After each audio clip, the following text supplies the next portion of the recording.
ಈ ಪರಿಶುದ್ಧ ದಿನದಲ್ಲಿ ದೇವರನ್ನ ಸ್ತುತಿಸುವುದಕ್ಕೆ, ಆರಾಧಿಸುವುದಕ್ಕೆ ಸರ್ವ ಕೃಪಾಳುವಾದ ದೇವರು ನಮ್ಮ ಜೀವಿತದಲ್ಲಿ ಈ ಒಂದು ಸಂದರ್ಭವನ್ನು ಕೊಟ್ಟಿದ್ದಕ್ಕಾಗಿ ನಾವು ದೇವರಿಗೆ ಸ್ತೋತ್ರ ಮಾಡೋಣ. ಪ್ರಾರ್ಥನೆಯೊಂದಿಗೆ ಇಂದಿನ ಆರಾಧನೆಯನ್ನು ನಾವು ಪ್ರಾರಂಭಿಸುವ. ನಮ್ಮನ್ನು ಬಹಳವಾಗಿ ಪ್ರೀತಿ ಮಾಡುವ ನಮ್ಮ ಪ್ರೀತಿಯ ತಂದೆಯಾದ ದೇವರೇ, ನಿಮ್ಮ ನಾಮಕ್ಕೆ ಅನಂತ ವಂದನೆಗಳು ಸ್ವಾಮಿ. ಈ ಪರಿಶುದ್ಧ ದಿನದಲ್ಲಿ ನಿಮ್ಮ ಮಕ್ಕಳಾದ ನಾವು ನಿಮ್ಮ ಸನ್ನಿಧಾನದಲ್ಲಿ ಸೇರಿ ಬಂದು ನಿಮ್ಮನ್ನು ಸ್ತುತಿಸುವಂತೆ, ನಿಮ್ಮನ್ನು ಆರಾಧಿಸುವಂತೆ ನಮ್ಮ ಜೀವಿತದಲ್ಲಿ ಕೊಟ್ಟಂತ ಈ ಒಂದು ಸಂದರ್ಭಕ್ಕಾಗಿ, ಅವಕಾಶಕ್ಕಾಗಿ ನಾವು ನಿಮಗೆ ಕೃತಜ್ಞತೆಯನ್ನು ಸಲ್ಲಿಸುತ್ತೇವೆ. ಪ್ರತ್ಯೇಕವಾಗಿ ಈ ತಿಂಗಳ ಕೊನೆಯ ಭಾನುವಾರಕ್ಕೆ ನಾವು ಸೇರಿ ಬಂದಿದ್ದೇವೆ. ಈ ತಿಂಗಳ ಪ್ರಾರಂಭ ಭಾನುವಾರದಿಂದ ಇಲ್ಲಿ ತನಕ ನಮ್ಮ ಜೀವಿತದಲ್ಲಿ ನೀನು ಮಾಡಿದಂಥ ಎಲ್ಲ ಉಪಕಾರಗಳಿಗಾಗಿ ಸ್ತೋತ್ರ ಸ್ವಾಮಿ. ಪ್ರತ್ಯೇಕವಾಗಿ ಇಂದಿನ ಆರಾಧನೆಯನ್ನು ತಂದೆ, ಮಗ, ಪವಿತ್ರಾತ್ಮನ ನಾಮದಲ್ಲಿ ನಾವು ಆರಂಭಿಸುತ್ತೇವೆ. ತ್ರೇಕ ದೇವರ ಸಾನ್ನಿಧ್ಯ ಆರಾಧನೆಯ ಆದಿಯಿಂದ ಅಂತ್ಯದ ತನಕ ನಮ್ಮ ಸಂಗಡ ಇದ್ದು ನಮ್ಮನ್ನು ಮುನ್ನಡೆಸಲೆಂಬುದಾಗಿ ನಾವು ಪ್ರಾರ್ಥಿಸುತ್ತಾ ಇದ್ದೇವೆ. ಈ ಸಂದರ್ಭದಲ್ಲಿ ನಮ್ಮ ದೇಶದ, ನಮ್ಮ ರಾಜ್ಯದ, ನಮ್ಮ ಪಟ್ಟಣದ ವಿವಿಧ ಸ್ಥಳಗಳಲ್ಲಿ ನಡೆಯುವಂಥ ಎಲ್ಲ ಪರಿಶುದ್ಧ ಆರಾಧನೆಗಳನ್ನು ನಿಮ್ಮ ಕರಗಳಿಗೆ ಸಮರ್ಪಿಸುತ್ತೇವೆ. ಇಂದಿನ ಆರಾಧನೆ ದೇವರ ನಾಮದ ಮಹಿಮೆಗೆ ಕಾರಣವಾಗಿ ಮಾರ್ಪಡಲಿ ಎಂಬುದಾಗಿ ಪ್ರಾರ್ಥಿಸುತ್ತೇವೆ. ಅದರೊಂದಿಗೆ ನಮ್ಮ ದೇಶದ, ನಮ್ಮ ರಾಜ್ಯದ, ನಮ್ಮ ಪಟ್ಟಣದ ಆಶೀರ್ವಾದಕ್ಕೆ ಕಾರಣವಾಗಿ ಮಾರ್ಪಡಿಸು. ಈ ಸಂದರ್ಭದಲ್ಲಿ ಕರ್ತನೆ, ನಮ್ಮನ್ನು ಮತ್ತೊಂದು ಆವರ್ತಿ ನಿಮ್ಮ ಕರಗಳಿಗೆ ಸಮರ್ಪಿಸುತ್ತೇವೆ. ಯೇಸುವೆ, ಪರಿಶುದ್ಧನಾದ ನಿಮ್ಮನ್ನ ಪವಿತ್ರತೆಯಲ್ಲಿ ಆರಾಧಿಸುವಂತೆ ನಮ್ಮನ್ನು ಯೋಗ್ಯರನ್ನಾಗಿ ಮಾರ್ಪಡಿಸು. ಕಳೆದ ಒಂದು ವಾರದಲ್ಲಿ ನಮ್ಮ ಜೀವಿತದಲ್ಲಿ ಬಂದಿರುವಂಥ ಎಲ್ಲ ಕಲ್ಮಶಗಳನ್ನು ಈ ಮುಂಜಾನೆಯ ಜಾವದಲ್ಲಿ ಮತ್ತೊಂದು ಆವರ್ತಿ ನಿಮ್ಮ ಸನ್ನಿಧಾನದಲ್ಲಿ ನಾವು ಅರಿಕೆ ಮಾಡ್ತಾ ಇದ್ದೇವೆ. ನಮ್ಮ ನೋಟದಲ್ಲಿ, ನಮ್ಮ ಚಿಂತೆಯಲ್ಲಿ, ನಮ್ಮ ಆಲೋಚನೆಯಲ್ಲಿ, ನಮ್ಮ ಮಾತಿನಲ್ಲಿ, ನಮ್ಮ ಒಡನಾಟದಲ್ಲಿ ಬಂದಿರುವಂಥ ಎಲ್ಲ ಪಾಪ ಕಲ್ಮಶಗಳನ್ನು ತೊಲಗಿಸಿ ಈ ಸಂದರ್ಭದಲ್ಲಿ ಕರ್ತನೆ, ನಿನ್ನ ರಕ್ತದಿಂದ ನಮ್ಮನ್ನು ತೊಳೆದು ನಮ್ಮನ್ನು ಶುದ್ಧಿಪಡಿಸು ಎಂಬುದಾಗಿ ನಾವು ಪ್ರಾರ್ಥಿಸ್ತಾ ಇದ್ದೇವೆ. ಈ ಮುಂಜಾನೆಯಲ್ಲಿ ಪವಿತ್ರತೆಯಲ್ಲಿ, ಪರಿಶುದ್ಧತೆಯಲ್ಲಿ ನಿಮ್ಮನ್ನು ಆರಾಧಿಸುವಂತೆ ನಮ್ಮನ್ನು ಯೋಗ್ಯರನ್ನಾಗಿ ಮಾರ್ಪಡಿಸಿದ್ದಕ್ಕಾಗಿ ನಾವು ಸ್ತೋತ್ರವನ್ನು ಸಲ್ಲಿಸ್ತಾ ಇದ್ದೇವೆ. ಪ್ರಾರ್ಥನೆ ಕೇಳಿದ್ದಕ್ಕಾಗಿ ಸ್ತೋತ್ರ. ಯೇಸು ಕ್ರಿಸ್ತನ ಬುದ್ಧ ನಾಮದಲ್ಲಿ ಬಿಡುತ್ತೇವೆ, ನಮ್ಮ ಪ್ರೀತಿಯ ತಂದೆ. ಆಮೆನ್. ಮತ್ತೊಂದಾವರ್ತಿ ಎಲ್ಲರಿಗೂ ಯೇಸು ಕ್ರಿಸ್ತನ ನಾಮದಲ್ಲಿ ನಮ್ಮ ಪ್ರೀತಿಯ ವಂದನೆಯನ್ನು ತಿಳಿಸುವಂಥವರಾಗಿದ್ದೇವೆ. ಈ ದಿನ ಮತ್ತೊಂದಾವರ್ತಿ ಈ ಒಂದು ಮಾಧ್ಯಮದ ಮೂಲಕ ದೇವರನ್ನು ಸ್ತುತಿಸುವುದಕ್ಕೆ, ದೇವರನ್ನು ಆರಾಧಿಸುವುದಕ್ಕೆ ದೇವರು ನಮ್ಮ ಜೀವಿತದಲ್ಲಿ ಈ ಒಂದು ಸಂದರ್ಭವನ್ನು ಕೊಟ್ಟಿದ್ದಾನೆ. ನಾವು ದೇವರಿಗೆ ಕೃತಜ್ಞತೆಯನ್ನು ಸಲ್ಲಿಸುವ ಈ ದಿನವು ಯೆಹೋವನಿಂದಲೇ ನೇಮಕವಾದದ್ದು, ಇದರಲ್ಲಿ ಉಲ್ಲಾಸಿಸಿ ಆನಂದಿಸುವ ಎಂಬುದಾಗಿ ದೇವರ ವಾಕ್ಯದಲ್ಲಿ ನೋಡುವ ಪ್ರಕಾರವಾಗಿ ಈ ಮುಂಜಾನೆಯಲ್ಲಿ ದೇವರ ಸನ್ನಿಧಾನದಲ್ಲಿ ದೇವರನ್ನ ಸಂತೋಷದಿಂದ, ಉಲ್ಲಾಸದಿಂದ ಆರಾಧಿಸಿ ಆತನ ನಾಮಕ್ಕೆ ಯೋಗ್ಯವಾದ ಘನತೆಯನ್ನ ಸಲ್ಲಿಸುವಂತವರಾಗಿರುವ ಒಂದು ಸಂಗೀತದ ಕೆಲವು ಚರಣಗಳನ್ನು ಹಾಡಿ ಪ್ರಾರಂಭದಲ್ಲಿ ದೇವರ ನಾಮವನ್ನು ಮಹಿಮೆಪಡಿಸುವ. ಸ್ತೋತ್ರದಿಂದ ಹಾಡುವ ತಂದೆ, ಮಗ, ಆತ್ಮನ ವೀಣೆಯಿಂದ ಆತನ ಸ್ತುತಿ ಸ್ತೋತ್ರ ಮಾಡೋಣ.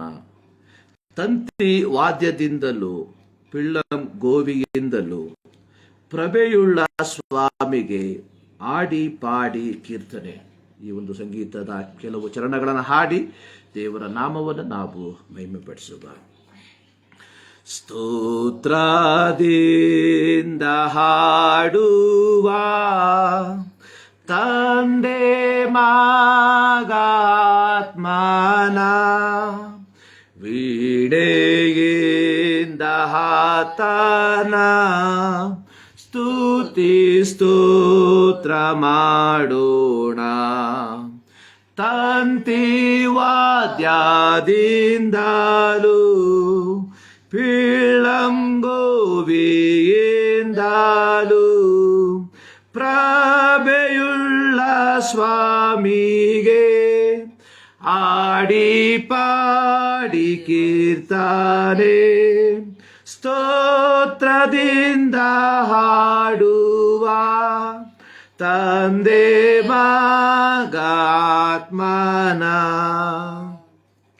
ಭಕ್ತರೆಲ್ಲ ಹಾಡಿರಿ, ದೇವರಲ್ಲಿ ಹರ್ಷಿಸಿ, ನಾನಾ ವಾದ್ಯ ಬಾರಿಸಿ ದೇವ ಸ್ತೋತ್ರ ಮಾಡಿರಿ. ಪೂರ್ಣ ಮನದಿಂದಲೂ ತಾಳಮೇಳದಿಂದಲೂ ಓ ಸರಾಗವೆತ್ತಿರಿ ಸರ್ವಕಾಲ ಹಾಡುವ ಸ್ತೋತ್ರದಿಂದ ಹಾಡುವ ತಂದೆ ಮಗ ಆತ್ಮನ ಸ್ವರ್ಗಲೋಕ ಸೈನ್ಯವೇ ಸರ್ವಲೋಕ ಪ್ರಾಜೆಯೇ ಚಿಕ್ಕ ಪ್ರಾಯದವರೇ ಪ್ರಾಯವುದ ಜನರೇ ಏಕ ಶಬ್ದದಿಂದಲೇ ಸ್ತೋತ್ರ ಹಾಡಿರೆಲ್ಲಾರೆ ಸೂರ್ಯ ತಾರೆ ಚಂದ್ರರೇ ಆಡಿ ಸರ್ವ ಸೃಷ್ಟಿಯೇ ಸ್ತೋತ್ರದಿಂದ ಹಾಡುವ ತಂದೆ ಮಗ ಆತ್ಮನ ಸ್ತೋತ್ರದಿಂದ ಹಾಡುವ ತಂದೆ ಮಗ ಆತ್ಮನ. ಈ ಮುಂಜಾನೆಯಲ್ಲಿ ತ್ರಿಯೇಕ ದೇವರಾದ ಕರ್ತನನ್ನ ಮತ್ತೊಂದು ಆವರ್ತಿ ಸ್ತೋತ್ರದಿಂದ ಆತನನ್ನ ಸ್ತುತಿಸುವುದಕ್ಕೆ, ಆತನನ್ನ ಆರಾಧಿಸುವುದಕ್ಕೆ ದೇವರು ನಮ್ಮ ಜೀವಿತದಲ್ಲಿ ಈ ಒಂದು ಸಂದರ್ಭವನ್ನ, ಅವಕಾಶವನ್ನ ಕೊಟ್ಟಿರಲಾಗಿ ನಾವು ದೇವರಿಗೆ ಸ್ತೋತ್ರವನ್ನ ಸಲ್ಲಿಸುವಂತವರಾಗಿರುವ. ಸೊ ನಮ್ಮ ಜೀವಿತದಲ್ಲಿ ನಾವು ದೇವರಿಗೆ ಕೊಡುವಂತಹ ಅತ್ಯಮೂಲ್ಯವಾದಂತಹ ಕಾಣಿಕೆ ಅನ್ನುವಂಥದ್ದು ದೇವರನ್ನ ಸ್ತುತಿಸುವಂಥದ್ದು, ದೇವರನ್ನ ಆರಾಧಿಸುವಂಥದ್ದು. ಅದು ದೇವರಿಗೆ ಮಾತ್ರವಲ್ಲ, ಪರಸ್ಪರ ಮನುಕುಲಕ್ಕೆ ನಾವು ಕೊಡುವಂತಹ ಅಥವಾ ನಮ್ಮ ಸ್ನೇಹಿತರಿಗೆ ಕೊಡುವಂತಹ ಅತ್ಯಮೂಲ್ಯವಾದಂತಹ ಉಡುಗೊರೆ ಅನ್ನುವಂಥದ್ದು ಅವರನ್ನ ಪ್ರೀತಿಸುವಂಥದ್ದು. ಸೊ ದೇವರಿಗೆ ಕೊಡುವಂತಹ ಅತ್ಯಮೂಲ್ಯವಾದಂತಹ ಉಡುಗೊರೆ ಎನ್ನುವಂಥದ್ದು ನಾವು ದೇವರನ್ನ ಪ್ರೀತಿಸುವುದು, ಅಂದರೆ ದೇವರನ್ನ ಆರಾಧಿಸುವಂಥದ್ದು. ಯೇಸು ಸ್ವಾಮಿ ಹೇಳಿದ್ದಾರೆ, ನೀವು ನನ್ನನ್ನು ಪ್ರೀತಿಸುವುದಾದರೆ ನನ್ನ ಆಜ್ಞೆಗಳನ್ನು ಕೈಕೊಂಡು ನಡೀತೀರಿ. ನಾವು ದೇವರನ್ನ ಪ್ರೀತಿಸುತ್ತೇವೆ ಎಂಬುದಕ್ಕೆ ಒಂದು ಮುಂಗುರುತು ಅನ್ನುವಂಥದ್ದು ನಾವು ಆತನ ಆಜ್ಞೆಗಳನ್ನು ಕೈಕೊಂಡು ನಡೆಯುವುದು. ಏನು ಆತನ ಆಜ್ಞೆಗಳು?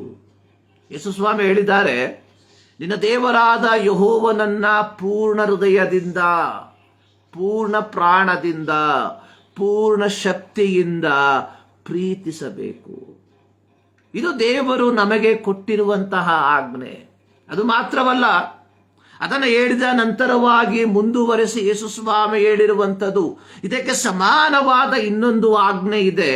ಆ ಆಜ್ಞೆ ಏನೆಂದರೆ ನಿನ್ನ ನೆರೆಯವನನ್ನು ನಿನ್ನಂತೆಯೇ ಪ್ರೀತಿಸುವುದು. ಪ್ರಿಯರೇ, ಮನುಕುಲಕ್ಕೆ ದೇವರಿಗೆ ನಾವು ಕೊಡುವಂತಹ ಅತ್ಯಮೂಲ್ಯವಾದ ಉಡುಗೊರೆ ಪ್ರೀತಿ. ಪ್ರೀತಿಗೆ ಸರಿಸಾಟಿ ಯಾವುದೂ ಇಲ್ಲ. ಪ್ರೀತಿಯಿಂದ ಮಾತ್ರ ಸೋಲಿಸುವುದಕ್ಕೆ ಸಾಧ್ಯ. ಈ ಮುಂಜಾನೆಯಲ್ಲಿ ನಾವು ದೇವರ ಸನ್ನಿಧಾನದಲ್ಲಿ ಸೇರಿ ಬಂದಿರುವಂಥದ್ದು ಕೇವಲ ವಾಡಿಕೆಗಾಗಿಯೋ ಅಥವಾ ನಾವು ದೇವರನ್ನ ಪ್ರೀತಿಸಿದ್ದರ ಫಲವಾಗಿ ಆ ಪ್ರೀತಿಯನ್ನ ತೋರ್ಪಡಿಸಿಕೊಳ್ಳುವುದಕ್ಕೋಸ್ಕರವಾಗಿ, ಆ ಪ್ರೀತಿಯನ್ನ ಪ್ರಕಟಿಸುವುದಕ್ಕೋಸ್ಕರವಾಗಿ ದೇವರ ಸನ್ನಿಧಾನದಲ್ಲಿ ದೇವರನ್ನ ಆರಾಧಿಸುವುದಕ್ಕೆ ನಾವು ಸೇರಿ ಬಂದಿದ್ದೇವ. ಪ್ರೀತಿಯ ದೇವಜನರೇ, ಸ್ತೋತ್ರದಿಂದ ಹಾಡುವ ತಂದೆ ಮಗ ಆತ್ಮನ ತ್ರಿಯೇಕ ದೇವರನ್ನ ಈ ಮುಂಜಾನೆಯಲ್ಲಿ ನಾವು ಸ್ತೋತ್ರದಿಂದ ಆರಾಧಿಸುವಂತವರಾಗಿರಬೇಕು. ಏನು ಸ್ತೋತ್ರ ಅಂದ್ರೆ? ಹೃದಯದಿಂದ ಉಕ್ಕಿ ಬರುವಂತಹ ಪ್ರೀತಿ. ಹೃದಯದಿಂದ ಪ್ರೀತಿ ಉಕ್ಕಿ ಬರಬೇಕಾದರೆ ನಮ್ಮ ಜೀವಿತದಲ್ಲಿ ಏನನ್ನಾದರೂ ಅನುಭವಿಸಿರಬೇಕು. ನಾವು ಅನುಭವಿಸಿರುವಂಥದ್ದು ಏನಾಗಿದೆ? ದೇವರಿಂದ ನಾವು ಅನುಭವಿಸಿರುವಂಥದ್ದು ಏನು? ಒಮ್ಮೆ ಯೋಚನೆ ಮಾಡಿ ನೋಡಿ. ಕಾಲ್ವರಿಯ ಪ್ರೀತಿ, ದೇವರ ಪ್ರೀತಿ. ಆ ದೇವರ ಪ್ರೀತಿ ನಮ್ಮನ್ನು ಏನು ಮಾಡ್ತು? ನಮ್ಮನ್ನು ನಮ್ಮ ಪಾಪಗಳಿಂದ ಬಿಡಿಸ್ತು. ಆ ದೇವರ ಪ್ರೀತಿ ನಮಗೆ ದೇವರ ಮಕ್ಕಳೆಂಬ ಪದವಿಯನ್ನ ಕೊಡ್ತು. ಈಗಿರಲಾಗಿ ಈ ಮುಂಜಾನೆಯಲ್ಲಿ ಮತ್ತೊಂದು ಆವರ್ತಿ ಸ್ತೋತ್ರದಿಂದ ಹಾಡುವ ತಂದೆ, ಮಗ, ಆತ್ಮನ. ಈ ಕೃತಜ್ಞತಾ ಭಾವದಿಂದ ದೇವರ ಸನ್ನಿಧಾನದಲ್ಲಿ ದೇವರನ್ನ ಆರಾಧಿಸುವುದಕ್ಕೆ ನಾವು ಸೇರಿ ಬಂದಿರುವುದಾದರೆ ಪ್ರಿಯರೇ, ಇದಕ್ಕಿಂತಲೂ ಶ್ರೇಷ್ಠವಾದ ಉಡುಗೊರೆ ನಾವು ದೇವರಿಗೆ ಕೊಡುವುದಕ್ಕೆ ಬೇರೆ ಯಾವುದೂ ಇಲ್ಲ. ನಾವು ಪ್ರತಿಯೊಬ್ಬರೂ ಉಡುಗೊರೆಗಳನ್ನು ವಿನಿಮಯ ಮಾಡಿಕೊಳ್ಳುವಂಥವರೇ. ಅನೇಕ ಸಂದರ್ಭಗಳಲ್ಲಿ ನಾವು ಉಡುಗೊರೆಗಳನ್ನು ವಿನಿಮಯ ಮಾಡಿಕೊಳ್ಳುವಂಥದ್ದು ಪ್ರೀತಿಯ ಸಂಕೇತವಾಗಿ ಅಲ್ಲ, ಬದಲಿಗೆ ಮಾಡಬೇಕೆಂಬ ಕರ್ತವ್ಯದ ಮೂಲಕ. ಸೊ ಇಂತಹ ಉಡುಗೊರೆಗಳು ಅದು ನಮ್ಮ ಜೀವಿತದಲ್ಲಿ ಕೊಡುವಂತಹ ವ್ಯಕ್ತಿಯ ಜೀವಿತದಲ್ಲೂ ತೆಗೆದುಕೊಳ್ಳುವಂತಹ ವ್ಯಕ್ತಿಯ ಜೀವಿತದಲ್ಲಿಯೂ ಯಾವ ರೀತಿಯ ಪರಿಣಾಮವನ್ನು ಬೀರೋದಿಲ್ಲ. ಆದರೆ ನಾವು ಪ್ರೀತಿಪೂರ್ವಕವಾಗಿ ಒಂದು ಉಡುಗೊರೆಯನ್ನು ಒಬ್ಬರಿಗೆ ಕೊಡೋದಾದರೆ ಅದು ಕೊಟ್ಟಿರುವಂತಹ ನಮಗೂ ತೆಗೆದುಕೊಳ್ಳುವಂತಹ ವ್ಯಕ್ತಿಗೂ ಅದು ಅತ್ಯಮೂಲ್ಯವಾಗಿರುವಂಥದ್ದಾಗಿದೆ. ಸೊ ಈ ಮುಂಜಾನೆಯಲ್ಲಿ ನಾವು ಯಾವ ವಿಧದಲ್ಲಿ ದೇವರನ್ನ ಆರಾಧಿಸುವುದಕ್ಕೆ ಸೇರಿ ಬಂದಿದ್ದೇವೆ, ಯಾವ ವಿಧದಲ್ಲಿ ನಾವು ದೇವರನ್ನ ಪ್ರೀತಿಸುವವರಾಗಿದ್ದೇವೆ ಎಂಬುದನ್ನ ಒಮ್ಮೆ ನಾವು ಮನನ ಮಾಡಿಕೊಳ್ಳತಕ್ಕದಾಗಿದೆ. ಈ ಮುಂಜಾನೆಯಲ್ಲಿ ನಾವು ಓದುವುದಕ್ಕೆ ಆರಿಸಿಕೊಂಡಿರುವಂತಹ ಕೀರ್ತನೆ ಸಂಖ್ಯೆ 128. ಈ ಕೀರ್ತನೆಯ ಮೇಲ್ಭಾಗದಲ್ಲಿ ಭಕ್ತನ ಭಾಗ್ಯ, ಅಂದ್ರೆ ಒಬ್ಬ ಭಕ್ತನ ಭಾಗ್ಯ ಏನೆಂಬುವಂಥದ್ದನ್ನ ಕೀರ್ತನೆಗಾರನು ಈ ಕೀರ್ತನೆಯ 6 ವಾಕ್ಯಗಳಲ್ಲಿ ಸಂಕ್ಷಿಪ್ತವಾಗಿ ಬರೆದಿರುವಂಥದ್ದನ್ನು ನಾವು ನೋಡುತ್ತೇವೆ. ಸಾಧಾರಣವಾಗಿ ಈ ಒಂದು ಕೀರ್ತನೆಯನ್ನ ಮದುವೆಯ ಸಮಾರಂಭಗಳಲ್ಲಿ ಓದುವಂತ ವಾಡಿಕೆಯನ್ನು ನಾವು ನೋಡ್ತಾ ಇದ್ದೇವೆ. ಯಾಕೆಂದ್ರೆ ನಾವು ಸತ್ಯವೇದದ ಅನೇಕ ಭಾಗಗಳನ್ನ ಒಂದು ಪ್ರತ್ಯೇಕವಾದ ಕಾಲಘಟ್ಟಗಳಿಗೆ ಮಾತ್ರ, ಒಂದು ಪ್ರತ್ಯೇಕವಾದಂತಹ ಸನ್ನಿವೇಶಗಳಿಗೆ ಮಾತ್ರ ಸೀಮಿತವಾಗಿದೆ ಎಂಬುದಾಗಿ ನಾವು ನೆನೆಸುವಂತವರಾಗಿದ್ದೇವೆ. ಪ್ರತ್ಯೇಕವಾಗಿ ವಿವಾಹವಾಗಿರುವಂತಹ ಪ್ರತಿಯೊಬ್ಬರು ತಮ್ಮ ವಿವಾಹದ ದಿನದಲ್ಲಿ ಈ ಒಂದು ಕೀರ್ತನೆಯನ್ನ ಓದಿ ಕೇಳಿದವರಾಗಿರುತ್ತಾರೆ. ಈ ಒಂದು ಕೀರ್ತನೆಯನ್ನ ಇಂದಿನ ಆರಾಧನೆಗಾಗಿ ನಾವು ಓದಿ ಕೇಳುವ ಕೀರ್ತನೆ 128. ಯೆಹೋವನಲ್ಲಿ ಭಯಭಕ್ತಿಯುಳ್ಳವನಾಗಿ ಆತನ ಮಾರ್ಗಗಳಲ್ಲಿ ನಡೆಯುವವನು ಧನ್ಯನು. ನಿನ್ನ ಕಷ್ಟಾರ್ಜಿತವನ್ನು ನೀನೇ ಅನುಭವಿಸುವಿ, ನೀನು ಧನ್ಯನು, ನಿನಗೆ ಶುಭವಿರುವುದು. ಅಂತಃಪುರದಲ್ಲಿರುವ ನಿನ್ನ ಹೆಂಡತಿಯು ಫಲಭರಿತವಾದ ದ್ರಾಕ್ಷೇಲತೆಯಂತಿರುವಳು. ನಿನ್ನ ಸಂಗಡ ಊಟದ ಮನೆಯ ಸುತ್ತಲೂ ಕೂತುಕೊಳ್ಳುವ ನಿನ್ನ ಮಕ್ಕಳು ಎಣ್ಣೆ ಮರದ ಸಸಿಗಳಂತಿರುವರು. ಈಗ ಯೆಹೋವನಲ್ಲಿ ಭಯಭಕ್ತಿಯುಳ್ಳ ಪುರುಷನು ಈ ರೀತಿಯಾಗಿ ಆಶೀರ್ವಾದ ಹೊಂದುವನು. ಚೀಯೋನಿನಲ್ಲಿರುವ ಯೆಹೋವನು ನಿನ್ನನ್ನು ಆಶೀರ್ವದಿಸಲಿ.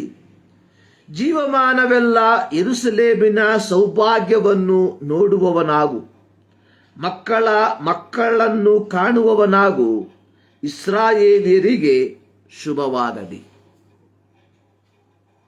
ನೋಡಿ, ಪ್ರಾರಂಭದ 2 ವಾಕ್ಯ, ಕೊನೆಯ 2 ವಾಕ್ಯ ಯೆಹೋವನಲ್ಲಿ ಭಯಭಕ್ತಿಯುಳ್ಳವನಾಗಿ. ಒಬ್ಬ ಭಕ್ತನ ಭಾಗ್ಯ ಅಥವಾ ಒಬ್ಬ ಭಕ್ತನ ಆಶೀರ್ವಾದವು ಕೇಂದ್ರೀಕೃತವಾಗಿರುವಂಥದ್ದು ಅವನು ಅಥವಾ ಅವಳು ದೇವರಲ್ಲಿ ಭಯಭಕ್ತಿಯುಳ್ಳವರಾಗಿ ಆತನ ಮಾರ್ಗದಲ್ಲಿ ನಡೆಯುವಂಥವರ ಎಂಬುದರ ಮೇಲೆ.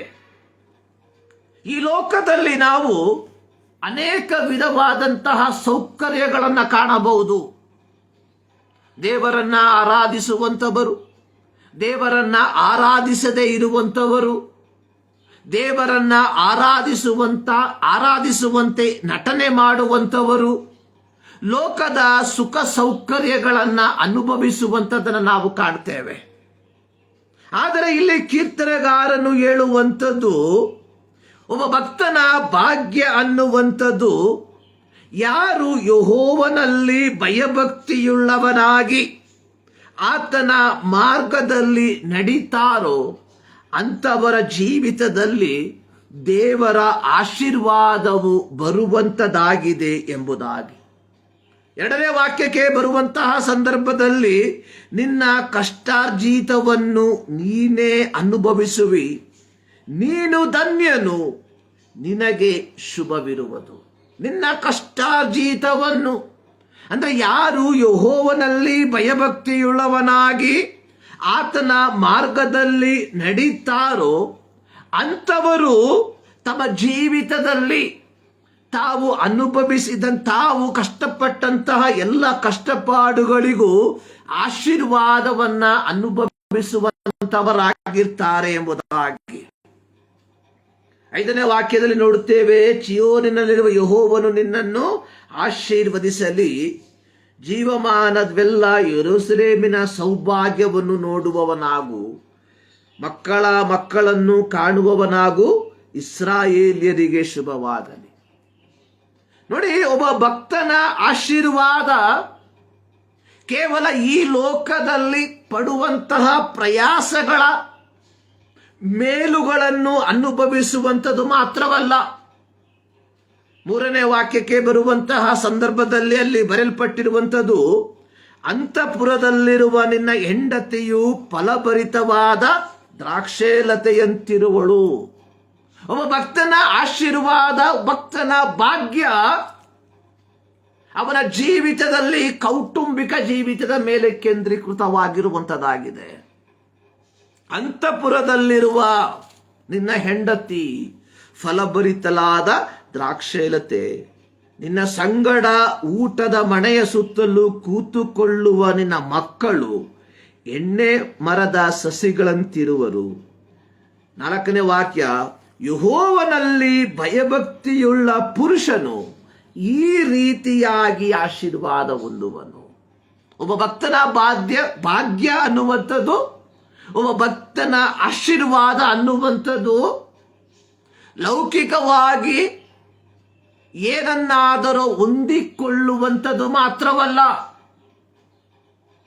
ಇಂದು ನಾವು ಸಮಾಜದ ಕಡೆಗೆ, ಲೋಕದ ಕಡೆಗೆ ಕಣ್ಣಾಯಿಸಿ ನೋಡುವಾಗ ಸುಖ ಸೌಕರ್ಯಗಳಲ್ಲಿ ಬಾಳ್ವೆ ಮಾಡುವಂತಹ ಅನೇಕರನ್ನ ಕಾಣ್ತೇವೆ. ಆದರೆ ಅಂಥವರ ಜೀವಿತದಲ್ಲಿ ಒಂದಲ್ಲ ಒಂದು ವಿಧದ ನ್ಯೂನತೆಗಳನ್ನು ಸಹ ಕಾಣುವವರಾಗಿದ್ದೇವೆ. ಅನೇಕರಿಗೆ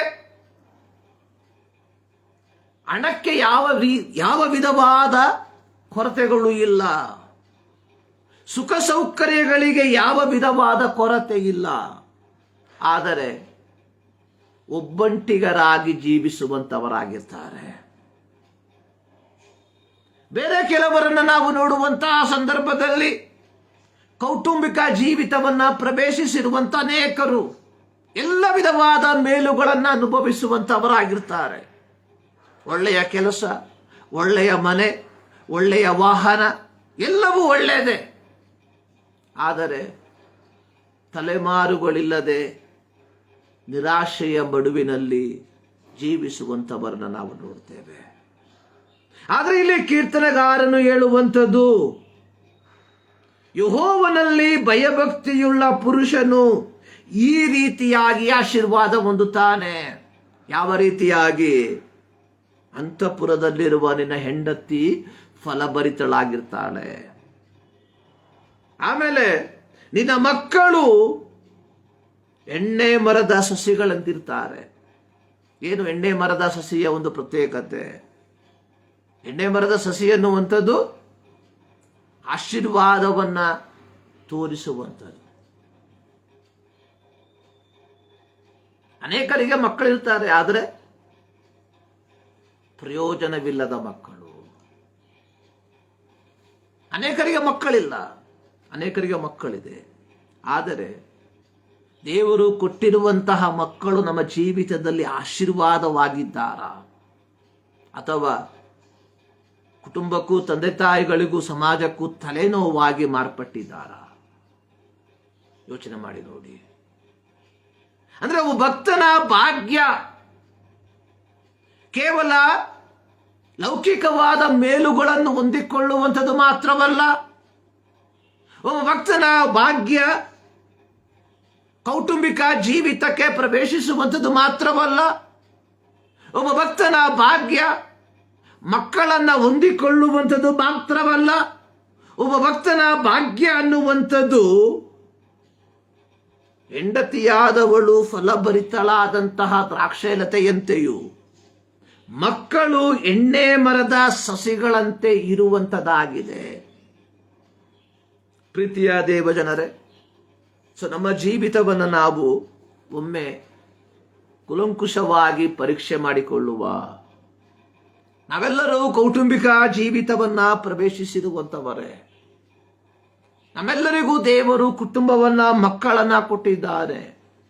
ಆದರೆ ಈ 128ನೇ ಕೀರ್ತನೆ 4ನೇ ವಾಕ್ಯದಲ್ಲಿ ಬರೆದಿರುವ ಪ್ರಕಾರ ಯೆಹೋವನಲ್ಲಿ ಭಯಭಕ್ತಿಯುಳ್ಳ ಪುರುಷನು ಈ ರೀತಿಯಾಗಿ ಆಶೀರ್ವಾದವನ್ನ ಹೊಂದುವವನು ಎಂಬುದಾಗಿ ಬರೆದಿರುವಾಗ, ನಾವು ಹೊಂದಿಕೊಂಡಿರುವಂತಹ ಆಶೀರ್ವಾದ 3ನೇ ವಾಕ್ಯಕ್ಕೆ ಅನುಸಾರವಾಗಿ ಇದ್ದೀಯಾ ಎಂಬುದನ್ನ ಪರೀಕ್ಷೆ ಮಾಡಿಕೊಳ್ಬೇಕು. ಕೇವಲ ಲೌಕಿಕವಾಗಿರುವಂತಹ ಆಸ್ತಿಗಳನ್ನು ನೋಡಿ, ಲೌಕಿಕವಾಗಿರುವಂತಹ ಮೇಲುಗಳನ್ನು ನೋಡಿ ಇವಳು ಭಾಗ್ಯವಂತರು ಎಂಬುದಾಗಿ ಹೇಳುವುದಕ್ಕಿಂತ ಮಿಗಿಲಾಗಿ ದೇವರ ವಾಕ್ಯಾನುಸಾರವಾಗಿ ನಾವು ಪರೀಕ್ಷೆ ಮಾಡಿಕೊಳ್ಳುವಂತವರಾಗಿರುವ. ಮೊದಲನೇ ವಾಕ್ಯ ಮತ್ತೊಂದು ಆವರ್ತಿ ಓದ್ತೇನೆ. ಯೆಹೋವನಲ್ಲಿ ಭಯಭಕ್ತಿಯುಳ್ಳವನಾಗಿ ಆತನ ಮಾರ್ಗಗಳಲ್ಲಿ ನಡೆಯುವವನು ಧನ್ಯನು. ಪ್ರೀತಿಯ ದೇವಜನರೇ, ನಾವು ಯೆಹೋವನಲ್ಲಿ ಭಯಭಕ್ತಿಯುಳ್ಳವರಾಗಿ ಆತನ ಮಾರ್ಗದಲ್ಲಿ ನಡೆಯುವವರಾಗಿದ್ದೇವ.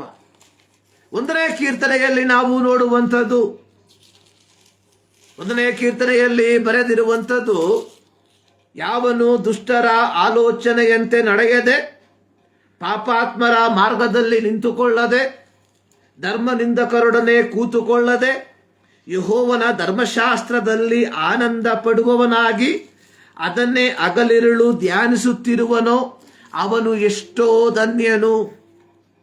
ನೋಡಿ, ಯೆಹೋವನಲ್ಲಿ ಭಯಭಕ್ತಿಯುಳ್ಳವನಾಗಿ ಆತನ ಮಾರ್ಗದಲ್ಲಿ ನಡೆಯುವಂಥವನು ದುಷ್ಟರ ಆಲೋಚನೆಯಂತೆ ನಡೆಯೋದಿಲ್ಲ. ಆತನ ಮಾರ್ಗದಲ್ಲಿ ನಡೆಯುವಂಥವನು ಪಾಪಾತ್ಮರ ಮಾರ್ಗದಲ್ಲಿ ನಿಂತುಕೊಳ್ಳೋದಿಲ್ಲ. ಆತನ ಮಾರ್ಗದಲ್ಲಿ ನಡೆಯುವಂಥವನು ಧರ್ಮ ನಿಂದಕರೊಡನೆ ಕೂತುಕೊಳ್ಳೋದಿಲ್ಲ.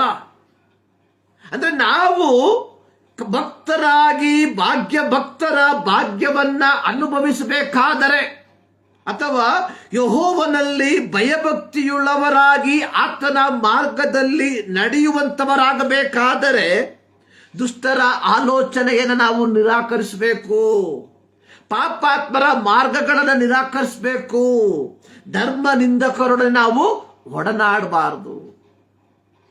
ನೋಡಿ, ಜನರೊಟ್ಟಿಗೆ ಅಲ್ಲ, ಸಮೂಹದೊಟ್ಟಿಗೆ ಅಲ್ಲ, ಮನುಕುಲದೊಟ್ಟಿಗೆ ಅಲ್ಲ, ಯಾರೊಟ್ಟಿಗೆ ನಾವು ಒಡನಾಡಬಾರದು? ದುಷ್ಟರೊಟ್ಟಿಗೆ. ಆಗ ಪ್ರಶ್ನೆ ಬರ್ಬೋದು, ಯಾರು ದುಷ್ಟರು?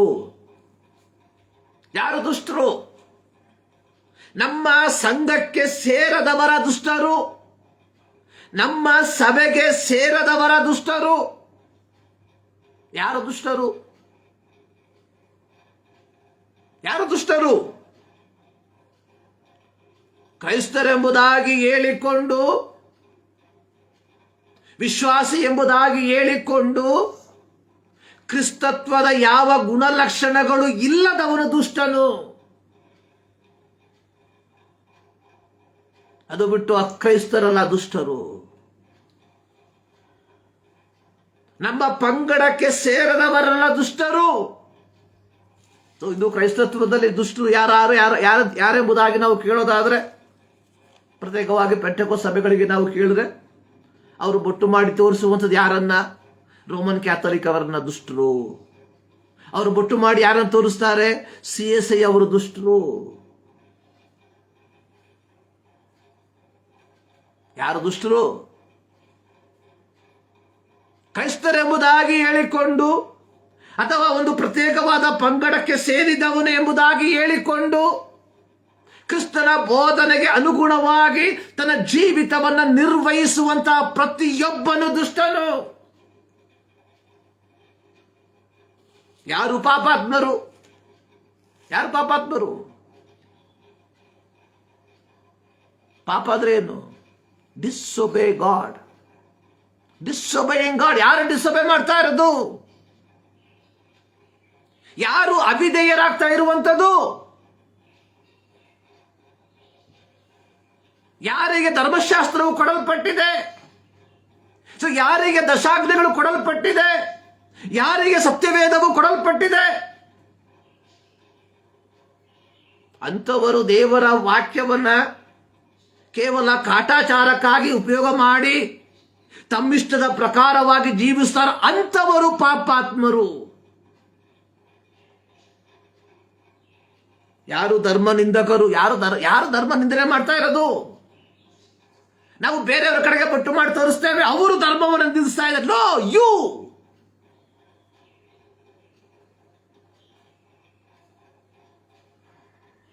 ಸರ್ವಶಕ್ತನಾದ ದೇವರು ಇಸ್ರಾಯೇಲರನ್ನು ನೋಡಿ ಹೇಳ್ತಾ ಇದ್ದಾರೆ, ನಿಮ್ಮ ಮೂಲಕವಾಗಿ ಅನ್ಯ ಜನರಲ್ಲಿ ನನ್ನ ನಾಮವು ದೂಷಣೆಗೆ ಒಳಗಾಗಿದೆ.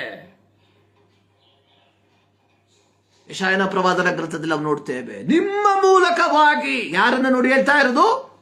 ಅಬ್ರಹಾಮನ ಸಂತತಿಗಳನ್ನ ನೋಡಿ ಹೇಳ್ತಾ ಇದ್ದಾನೆ. ತನ್ನ ಸ್ವಕೀಯ ಪ್ರಜೆಯನ್ನು ನೋಡಿ ಸರ್ವಶಕ್ತನಾದ ದೇವರು ಹೇಳುವಂಥದ್ದು, ನಿಮ್ಮ ಮೂಲಕವಾಗಿ ನನ್ನ ನಾಮವು. ಯಾರ ನಾಮ? ಯೆಹೋವನ ನಾಮವು ಅನ್ಯ ಜನರ ಮಧ್ಯದಲ್ಲಿ. ನೋಡಿ, ಆದಿಕಾಂಡ 12ನೇ ಅಧ್ಯಾಯದ 3ನೇ ವಾಕ್ಯದಲ್ಲಿ ಸರ್ವಶಕ್ತನಾದ ದೇವರು ಅಬ್ರಹಾಮನಿಗೆ ಹೇಳಿದ್ದು, ನಿನ್ನ ಮೂಲಕವಾಗಿ ಭೂಲೋಕದ ಎಲ್ಲ ಕುಲದವರಿಗೆ ಆಶೀರ್ವಾದ ಉಂಟಾಗುತ್ತದೆ. ಅರ್ಥ ಇಷ್ಟೇ.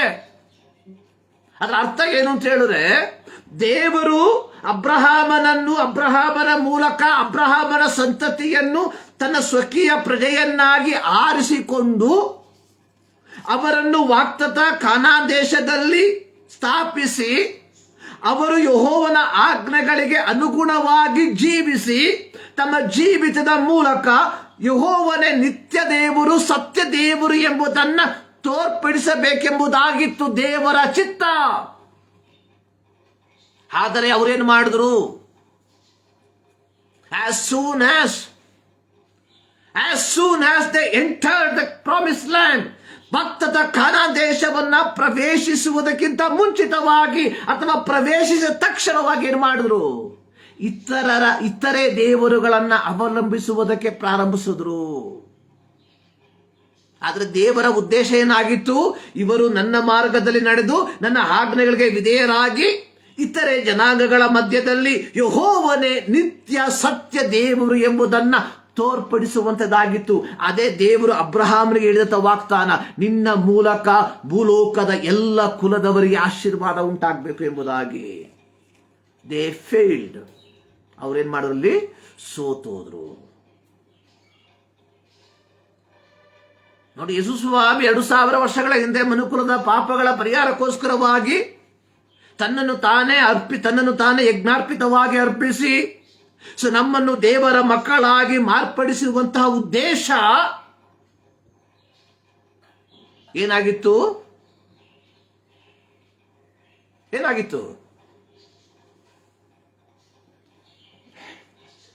ನಮ್ಮ ಜೀವಿತದ ಮೂಲಕವಾಗಿ ಕ್ರಿಸ್ತನ ಪ್ರೀತಿ ಇತರರು ಕಾಣುವಂತವರಾಗಿರಬೇಕು ಎಂಬುದಾಗಿ. ಆದರೆ ಪ್ರೀತಿಯ ಕ್ರೈಸ್ತರೇ, ಇವತ್ತು ಕ್ರೈಸ್ತರಾದ ನಮ್ಮಲ್ಲಿ ಪ್ರೀತಿ ಉಂಟಾ? ಕ್ರೈಸ್ತರಾದ ನಮ್ಮಲ್ಲಿ ಅನ್ಯೋನ್ಯತೆ ಉಂಟಾ? ಆದರೆ ಹೇಳುವಂಥದ್ದು ನಾವು ದೇವರ ಮಕ್ಕಳು. ನೋಡಿ, ಯಾರು ಭಾಗ್ಯವಂತರು? ಯೆಹೋವನಲ್ಲಿ ಭಯಭಕ್ತಿಯುಳ್ಳವನಾಗಿ, ಯೆಹೋವನಲ್ಲಿ ಭಯಭಕ್ತಿಯುಳ್ಳವನಾಗಿ ಆತನ ಮಾರ್ಗದಲ್ಲಿ ನಡೆಯುವಂಥವರು. ಇವತ್ತು ಅನೇಕರು ತಮ್ಮದೇ ಆದಂತಹ ಮಾರ್ಗಗಳಲ್ಲಿ ನಡೆದು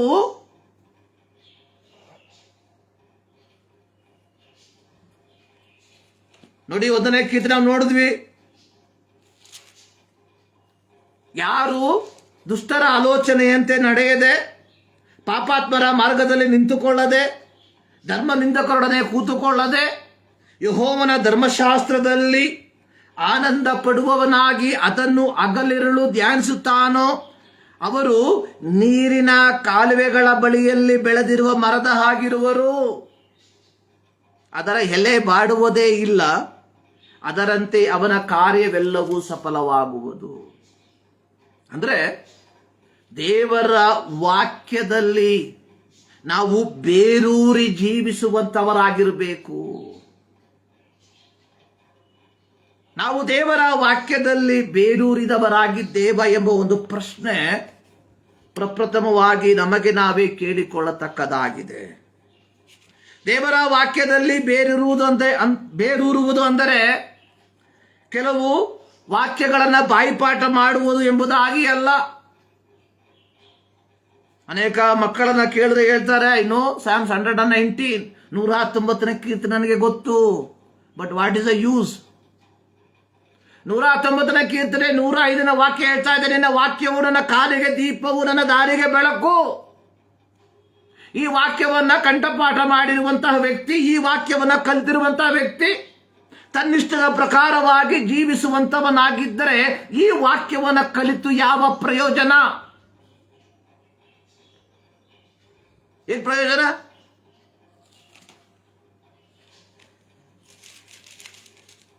ಸೊ ನನ್ನ ಮಕ್ಕಳಿಗೂ ಅನೇಕ ವಾಕ್ಯಗಳು ಗೊತ್ತು, ಆದರೆ ಆ ವಾಕ್ಯದ ಅರ್ಥ ಏನೆಂಬುದಾಗಿ ಅವರಿಗೆ ಗೊತ್ತಿಲ್ಲ ಅಷ್ಟೇ.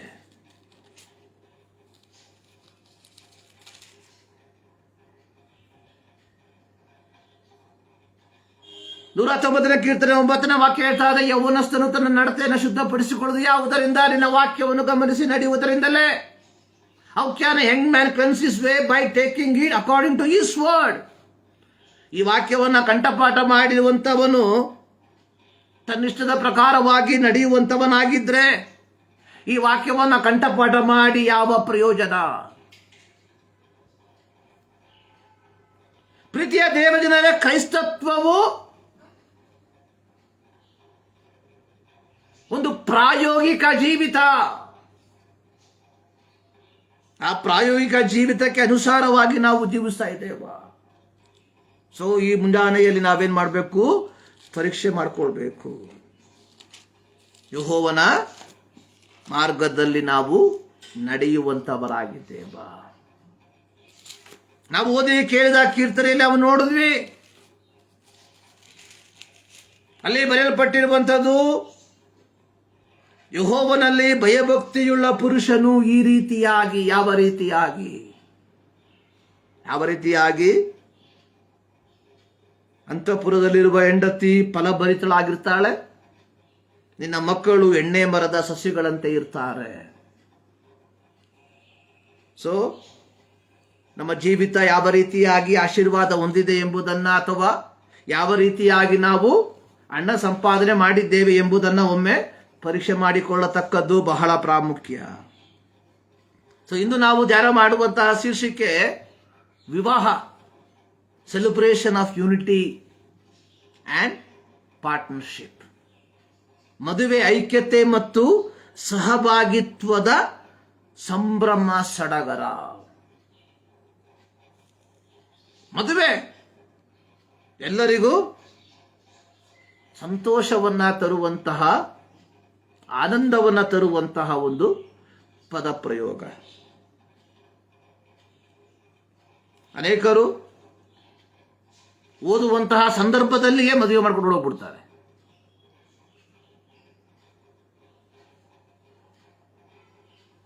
What is marriage? ಮದುವೆ ಅಂದ್ರೆ ಏನು? ದೇವಾಲಯದಲ್ಲಿ ನಡೆಯುವಂತಹ 2 ತಾಸುಗಳು ನಡೆಯುವಂತಹ ಒಂದು ಧಾರ್ಮಿಕ ವಿಧಿವಿಧಾನವೋ ಮದುವೆ. What is marriage? ಆದಿಕಾಂಡಕ್ಕೆ ನಾವು ಗಮನವನ್ನ ಹರಿಸುವಂತಹ ಸಂದರ್ಭದಲ್ಲಿ ಆದಿಕಾಂಡ 1ನೇ ಅಧ್ಯಾಯ, ಆದಿಯಲ್ಲಿ ದೇವರು ಆಕಾಶವನ್ನ ಭೂಮಿಯನ್ನು ಉಂಟು ಮಾಡ್ದ. ಅಲ್ಲಿಂದ ಉಂಟು ಮಾಡ್ದ 5 ದಿನಗಳ ಪರ್ಯಂತರ ದೇವರು ಎಲ್ಲವನ್ನ ಉಂಟು ಮಾಡ್ದ. 6ನೇ ದಿನದಲ್ಲಿ ದೇವರು ಮನುಷ್ಯನನ್ನ ಉಂಟು ಮಾಡ್ದ, ಆದಾಮನನ್ನ ಉಂಟು ಮಾಡ್ದ. ಆದರೆ 2ನೇ ಅಧ್ಯಾಯದ 18ನೇ ವಾಕ್ಯಕ್ಕೆ ಬರುವಂತಹ ಸಂದರ್ಭದಲ್ಲಿ ಮನುಷ್ಯನು ಒಂಟಿಗನಾಗಿರುವುದು ಒಳ್ಳೆಯದಲ್ಲ. ಮನುಷ್ಯನು ಒಂಟಿಗನಾಗಿರುವುದು ಒಳ್ಳೆಯದಲ್ಲ, ಅವನಿಗೆ ಸರಿ ಬೀಳುವ ಸಹಕಾರಿಯನ್ನು ಉಂಟು ಮಾಡುವೆನು. ಸೊ ಹೀಗಿರುವಾಗ ದೇವರೇನ್ ಮಾಡಿದ್ರು? ತಾನು ಉಂಟು ಮಾಡಿದ ಎಲ್ಲ ಜೀವಿಗಳನ್ನ ಅವನ ಮುಂದೆ ಕರೆತಂದ್ರು. ಆಕಾಶದ ಪಕ್ಷಿಗಳನ್ನ ಕರೆತಂದ್ರು, ಎಲ್ಲ ಭೂಜಂತುಗಳನ್ನ ಕರೆತಂದ್ರು, ಅವನ ಮುಂದೆ ಹಾದು ಹೋಗುವಂತೆ ಮಾಡಿದ್ರು. ಪ್ರತಿಯೊಂದಕ್ಕೂ ಒಂದೊಂದು ಹೆಸರನ್ನ ಇಟ್ಟ. ಆದರೆ ಆದಾಮನಿಗೆ ಸರಿಯಾಗಿ ಸರಿ ಬೀಳುವಂತಹ ಸಹಕಾರಿ ಸಿಕ್ಕಲಿಲ್ಲ. ಇವತ್ತು ಹಿಂದೂ ವಿವಾಹ ಅನ್ನುವಂಥದ್ದು ಸಿಕ್ಕುವಂಥದ್ದನ್ನ ತೆಗೆದುಕೊಂಡು ಓಡಿ ಹೋಗುವಂಥದ್ದಾಗಿದೆ. ನೋಡಿ, ಯೆಹೋವ ದೇವರು ಆದಾಮನ ಮುಂಭಾಗದಲ್ಲಿ, ನೋಡಿ ಆದಿಕಾಂಡ 2ನೇ ಅಧ್ಯಾಯದ 19ನೇ ವಾಕ್ಯ, ಒಂದೊಂದಾಗಿ ಬರಮಾಡ್ದ. ಪ್ರತಿಯೊಂದು ಜೀವಿಗಳಿಗೂ, ಪ್ರತಿಯೊಂದು ಪಕ್ಷಿಗಳಿಗೂ ಆದಾಮ ಒಂದೊಂದು ಹೆಸರಿಟ್ಟ. ಆದರೆ ಆದಾಮನಿಗೆ ಸರಿಯಾಗುವಂತಹ ಸಹಕಾರಿ ಸಿಕ್ಕಲಿಲ್ಲ. ಇವತ್ತು ಶಾಲೆಗೆ ಹೋಗುವಂತವನು ಯಾವುದೋ ಒಂದು ಗಿಳಿ ನೋಡ್ತಾನೆ, ತಗೊಂಡು ಹೋಗ್ಬಿಡ್ತಾನೆ.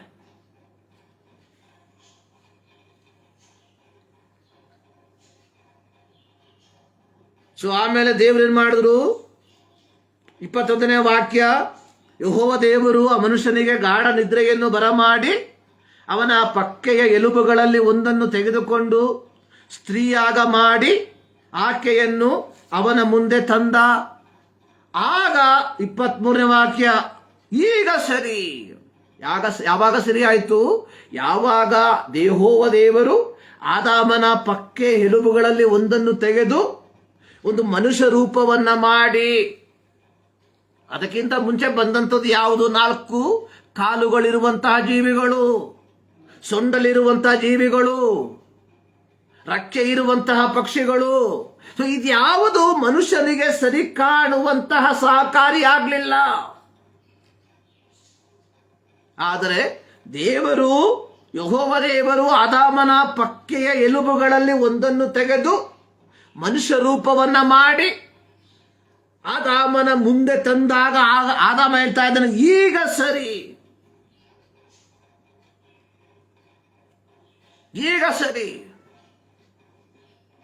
ಅಲ್ಲಿಗೆ ನಿಲ್ಲಿಸಲಿಲ್ಲ, ಹೇಳ್ತಾ ಇದ್ದಾನೆ, ಈಕೆಯು ನನ್ನ ಎಲುಬುಗಳಿಂದ ಬಂದ ಎಲುಬು, ನನ್ನ ಮಾಂಸದಿಂದ ಬಂದ ಮಾಂಸವೂ ಆಗಿದ್ದಾಳೆ.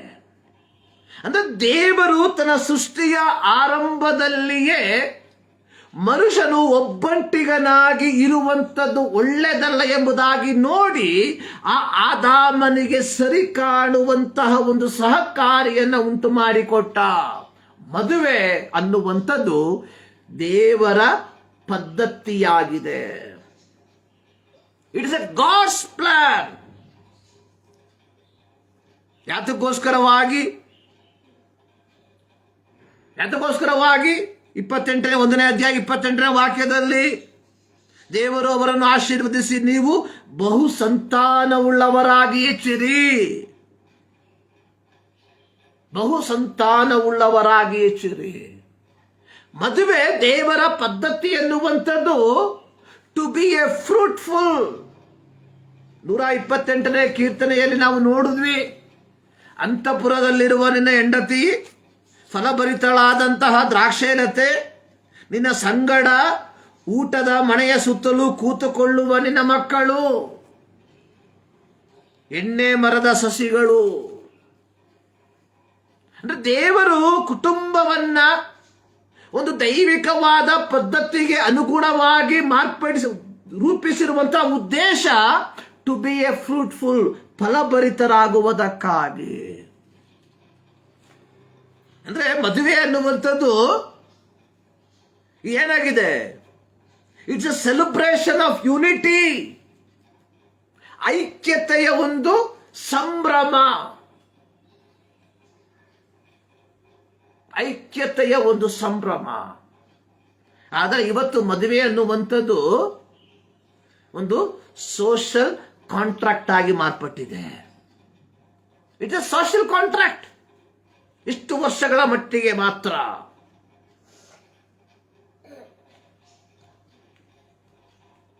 ಬೇರೆ ಬೇರೆ ವಿಧದಲ್ಲಿ ನಾವು ನೋಡೋದಾದ್ರೆ ಮದುವೆ ಅನ್ನುವಂಥದ್ದು ಕೇವಲ ನಾಮಕಾವಸ್ಥೆಯ ಒಂದು ಕಾರ್ಯಕ್ರಮ. ಯಾರಾದ್ರೂ ಕೇಳಿದ್ರೆ ಗಂಡ ಇದ್ದಾನೆ, ಹೆಂಡತಿ ಇದ್ದಾಳ, ಅಷ್ಟ ಮುಗೀತು. ಜನರ ಕಣ್ಣಿಗೆ ಮಣ್ಣಾಕುವಂತಹ ಒಂದು ಪದ್ಧತಿ.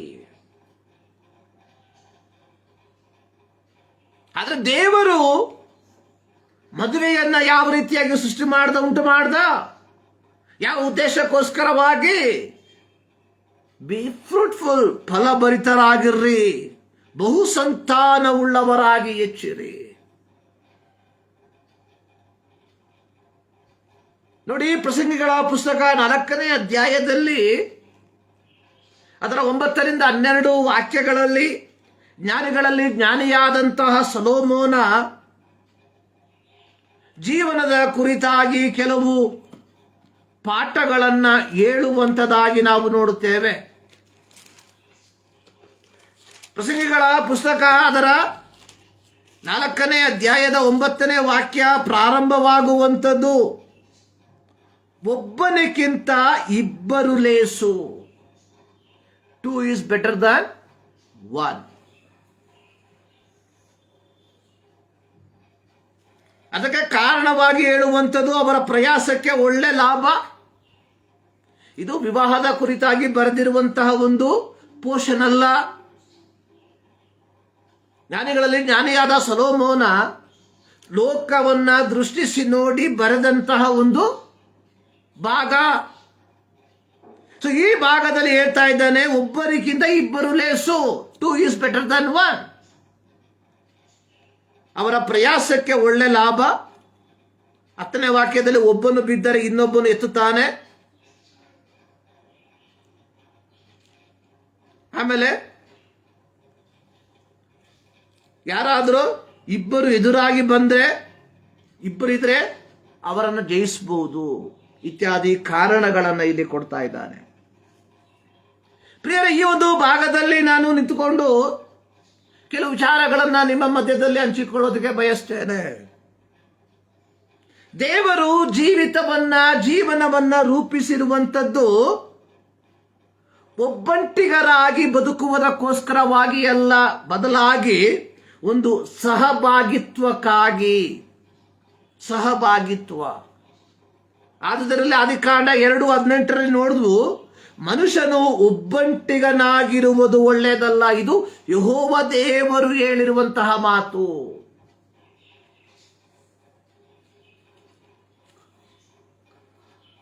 ದೇವರು ನಮ್ಮನ್ನ ರೂಪಿಸಿರುವಂಥದ್ದು ಒಂದು ಸಹಭಾಗಿತ್ವಕ್ಕಾಗಿ. ಎರಡು, ದೇವರು ನಮ್ಮನ್ನ ರೂಪಿಸಿರುವಂಥದ್ದು ಒಂದು ಅನ್ಯೋನ್ಯತೆಗಾಗಿ, ಟು ಹ್ಯಾವ್ ಎ ಫೆಲೋಶಿಪ್, ಏಕಾಂತಕ್ಕಾಗಿ ಅಲ್ಲ. ಆದ್ರೆ ಇವತ್ತು ನಾವು ಲೋಕದ ಕಡೆಗೆ ನಾವು ಕಣ್ಣಾಯಿಸುವಂತಹ ಸಂದರ್ಭದಲ್ಲಿ ಅನೇಕರು ಒಬ್ಬಂಟಿತನವನ್ನ ಬಯಸುವಂತವರಾಗಿದ್ದಾರೆ.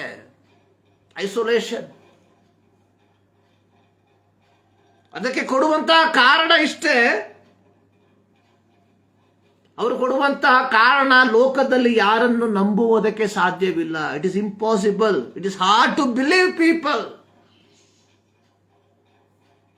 ಆದರೆ ದೇವರು ನಮ್ಮನ್ನ ಈ ಲೋಕದಲ್ಲಿ ಸೃಷ್ಟಿ ಮಾಡಿರುವಂಥದ್ದು ನೋಡಿ. ಮತ್ತಾಯನ ಸುವಾರ್ತೆ 28ನೇ ಅಧ್ಯಾಯದಲ್ಲಿ ಯೇಸು ಸ್ವಾಮಿ ಹೇಳಿದ್ದು, ನೀವು ಭೂಲೋಕದ ಎಲ್ಲ ಕಡೆಗೂ ಹೋಗಿ ಏನ್ ಮಾಡಬೇಕು ಅಂತ, ನನ್ನ ಸಾಕ್ಷಿಗಳಾಗಬೇಕು. You will be my witness. 19ನೇ ವಾಕ್ಯ 28-19, ನೀವು ಹೊರಟು ಹೋಗಿ ಎಲ್ಲ ದೇಶಗಳ ಜನರನ್ನು ನನ್ನ ಶಿಷ್ಯರನ್ನಾಗಿ ಮಾಡ್ರಿ. ಅಂದ್ರೆ ದೇವರು ನಮ್ಮನ್ನ ಈ ಲೋಕದಲ್ಲಿ ಇಟ್ಟಿರುವಂಥದ್ದು ಆತ್ಮನ ಸೇವೆ ಮಾಡುವುದಕ್ಕೋಸ್ಕರವಾಗಿ. ಸೊ ಹೀಗಿರುವಾಗ ಒಬ್ಬಂಟಿಗರಾಗಿ ಒಂದು ಐಸೋಲೇಷನ್ ಜೀವಿತವನ್ನು ನಾನು ಜೀವಿಸ್ತೇನೆ ಅಂತ ಎಂಬುದಾಗಿ ನಾವು ಹೇಳೋದಾದ್ರೆ ದೇವರ ಪದ್ಧತಿಯಲ್ಲಿ ಪೂರ್ತಿಗೊಳ್ಳುವುದಕ್ಕೆ ಸಾಧ್ಯವಿಲ್ಲ. ಸೊ ದೇವರ ಉದ್ದೇಶ, ದೇವರ ದೌತ್ಯ ನಮ್ಮಲ್ಲಿ ಪೂರ್ತಿಗೊಳ್ಳಬೇಕಾದ್ರೆ ನಾವೇನ್ ಮಾಡಬೇಕು? ಸಹಭಾಗಿತ್ವ ಉಳ್ಳವರಾಗಿರ್ಬೇಕು. ಸೊ ಹೀಗಿರಲಾಗಿ ನಾವೇನ್ ಮಾಡಬೇಕು? ಏಕಾಂಗಿತನವನ್ನ ಬಿಟ್ಟು ಸಹಭಾಗಿತ್ವದಲ್ಲಿ ನಾವು ಬಾಳ್ವೆಯನ್ನ ನಡೆಸುವಂತವರಾಗಿರಬೇಕು. ಪ್ರಿಯರೇ, ಸತ್ಯವೇದದಲ್ಲಿ ನಾವು ನೋಡುವಂತಹ ಒಂದು ಅತ್ಯಮೂಲ್ಯವಾದ ಸಂದೇಶ,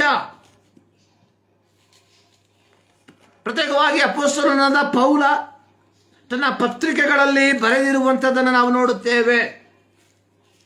ಕ್ರೈಸ್ತರಾದ ನಮ್ಮ ಜೀವಿತದಲ್ಲಿ ನಾವು ಕೈಕೊಳ್ಳಬೇಕಾದಂತಹ ಅಥವಾ ಅಳವಡಿಸಿಕೊಳ್ಳಬೇಕಾದಂತಹ ಕೆಲವು ನಿಯಮಗಳು ಅದೇನೆಂಬುದಾಗಿ ನಾವು ಆರಂಭದಲ್ಲಿ ನೋಡಿಕೊಳ್ಳುವ. ಅನೇಕರು ನೆನೆಸುವಂಥದ್ದು ಕ್ರೈಸ್ತತ್ವ ಅಂದ್ರೆ ಭಾನುವಾರದ ದಿನದಂದು ಆಲಯಕ್ಕೆ ಹೋಗುವಂಥದ್ದು, ಕಾಣಿಕೆಯನ್ನ ಕೊಡುವಂಥದ್ದು, ದಶಮ ಭಾಗವನ್ನ ಕೊಡುವಂಥದ್ದು, ಸಭಾ ಕಟ್ಟಡಗಳಿಗೆ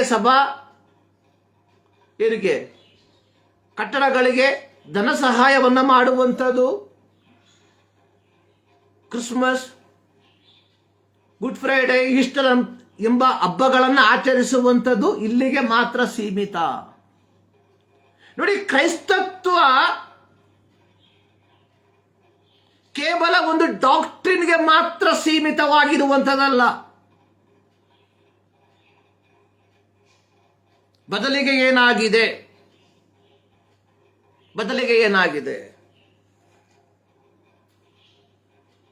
ನೋಡಿ, ಕ್ರೈಸ್ತರ ನಡವಳಿಕೆ ಕ್ರೈಸ್ತತ್ವದ ಬುನಾದಿ. ಕ್ರೈಸ್ತರ ನಡವಳಿಕೆ ಕ್ರೈಸ್ತತ್ವದ ಬುನಾದಿ.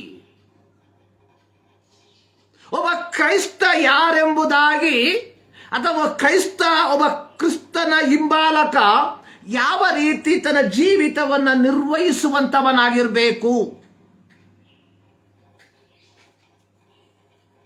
ಅದೇ ನಾನು ಹೇಳಿದಲ್ಲ, ಪ್ರತಿ ಭಾನುವಾರ ಚರ್ಚೆಗೆ ಹೋಗಬೇಕು. ಕೇವಲ ಇಂತಹ ಧಾರ್ಮಿಕ ವಿಧಿವಿಧಾನಗಳಿಗೆ ಸೀಮಿತವಾಗಿರುವಂಥದ್ದಲ್ಲ ಕ್ರೈಸ್ತತ್ವ. ಒಬ್ಬ ಕ್ರೈಸ್ತನ ಜೀವಿತ ಅನೇಕ ವಿಧಗಳಲ್ಲಿ ಸಮಾಜದಲ್ಲಿ ಪ್ರತಿಬಿಂಬಿಸುವಂಥದ್ದಾಗಿರಬೇಕು. ಎಫೆಸ ಪತ್ರಿಕೆ 5ನೇ ಅಧ್ಯಾಯದ 22ನೇ ವಾಕ್ಯದಲ್ಲಿ ಅಪೊಸ್ತಲನಾದ ಪೌಲ ಎಫೆಸ ಪಟ್ಟಣದಲ್ಲಿರುವಂತಹ ಕ್ರೈಸ್ತ ವಿಶ್ವಾಸಿಗಳಿಗೆ, ಕುಟುಂಬಕ್ಕೆ ಕೆಲವು ಎಚ್ಚರಿಕೆಯ ಪದಗಳನ್ನು ಅಥವಾ ಎಚ್ಚರಿಕೆಯ ಮಾತುಗಳನ್ನು ಹೇಳುವಂಥದ್ದಾಗಿ ನಾವು ನೋಡುತ್ತೇವೆ. 22ನೇ ವಾಕ್ಯ, ಸ್ತ್ರೀಯರೇ ನೀವು ಕರ್ತನಿಗೆ ಹೇಗೋ ಹಾಗೆಯೇ ನಿಮ್ಮ ಗಂಡಂದಿರಿಗೆ ಅಧೀನರಾಗಿರ್ರಿ. Submit to your husband.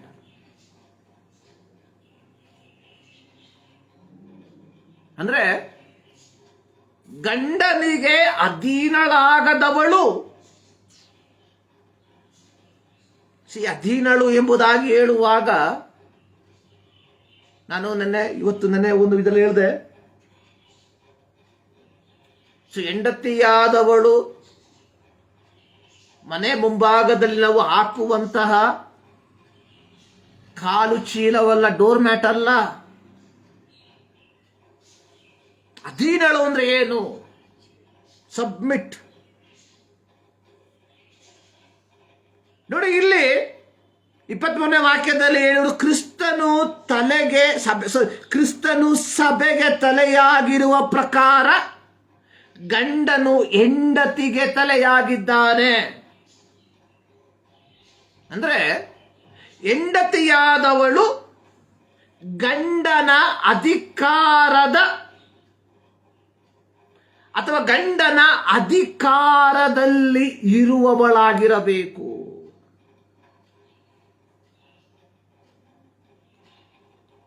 ಇಲ್ಲಿ ಉದಾಹರಣೆಯಾಗಿ ಹೇಳಿರುವುದು, ಕ್ರಿಸ್ತನು ಸಭೆಗೆ ತಲೆಯಾಗಿರುವ ಪ್ರಕಾರ. ನಾವೆಲ್ಲರೂ we are the body of Christ. ನಾವು ಪರಸ್ಪರ ಅಂಗಗಳಾಗಿದ್ದೇವೆ. Christ is a head. ಕ್ರಿಸ್ತನು ಏನಾಗಿದ್ದಾನೆ? ನಮ್ಮ ತಲೆಯಾಗಿದ್ದಾನೆ. ಹೀಗಿರಲಾಗಿ ಕ್ರಿಸ್ತನೆಂಬ ಸಭೆಯ ಭಾಗವಾಗಿರುವ ನಾನು, ಉದಾಹರಣೆಗೆ ನಾನು ಕಾಲಾಗಿರ್ಬೋದು ಅಂತ ಯೋಚನೆ ಮಾಡಿ. ನಾನು ಕ್ರಿಸ್ತನ ಸಭೆಯ ಕಾಲಾಗಿದ್ರೆ ಈ ಕಾಲನ್ನು ತೆಗೆದುಕೊಂಡು ಕ್ರಿಸ್ತನ ಮೇಲೆ ಇಡೋದಕ್ಕೆ ಸಾಧ್ಯವಿಲ್ಲ. ಆ ರೀತಿ ಇಟ್ರೆ ಕ್ರಿಸ್ತನನ್ನು ಅವಮಾನಪಡಿಸಿದಕ್ಕೆ ಸಮಾನ.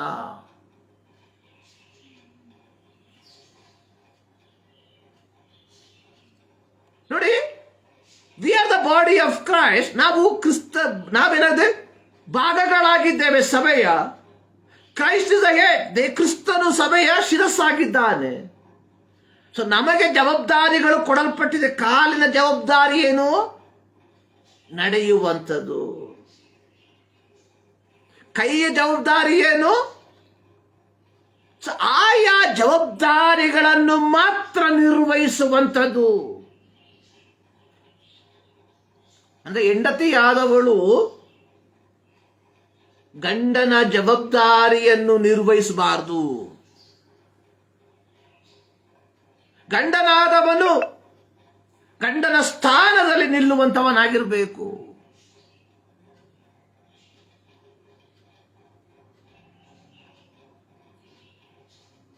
ನೋಡಿ, 24ನೇ ವಾಕ್ಯದಲ್ಲಿ ಸ್ತ್ರೀಯರು ತಮ್ಮ ತಮ್ಮ ಗಂಡಂದಿರಿಗೆ ಎಲ್ಲ ವಿಷಯಗಳಲ್ಲಿ, ಇನ್ ಎವ್ರಿ ಮ್ಯಾಟರ್,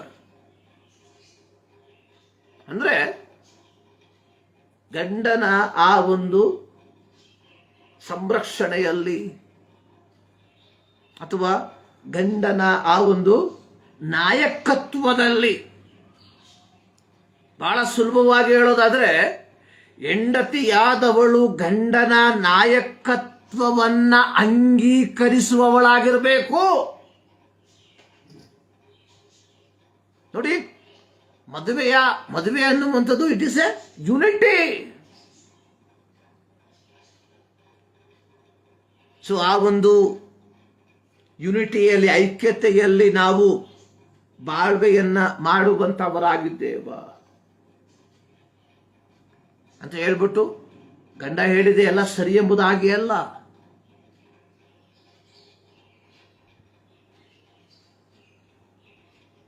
ಎರಡನೇದು ಪುರುಷರೇ. 25ನೇ ವಾಕ್ಯ, ಕ್ರಿಸ್ತನು ಸಭೆಯನ್ನು ಪ್ರೀತಿಸಿದ ಪ್ರಕಾರ ನಿಮ್ಮ ಹೆಂಡತಿಯರನ್ನ ಪ್ರೀತಿಸಬೇಕು. ಒಂದು, ಸ್ತ್ರೀಯರೇ ನಿಮ್ಮ ನಿಮ್ಮ ಗಂಡಂದಿರಿಗೆ ಅಧೀನರಾಗಿರ್ರಿ. ಅಂದ್ರೆ ನಿಮ್ಮ ಗಂಡಂದಿರ ನಾಯಕತ್ವವನ್ನು ಒಪ್ಕೊಳ್ರಿ. ಇವತ್ತು ಅನೇಕರಿಗೆ ಆಗದೆ ಇರುವಂತಹ ಒಂದು ಕಾರ್ಯ, to accept, to acknowledge the leadership of their own husband. ಬೇರೆಯವರ ಲೀಡರ್ಶಿಪ್ ಒಪ್ಕೊಳ್ತಾ ಇರ್ಬೇಕಾದ್ರೆ ಅವರು, but It is very, very difficult for them to acknowledge the leadership of the own husband.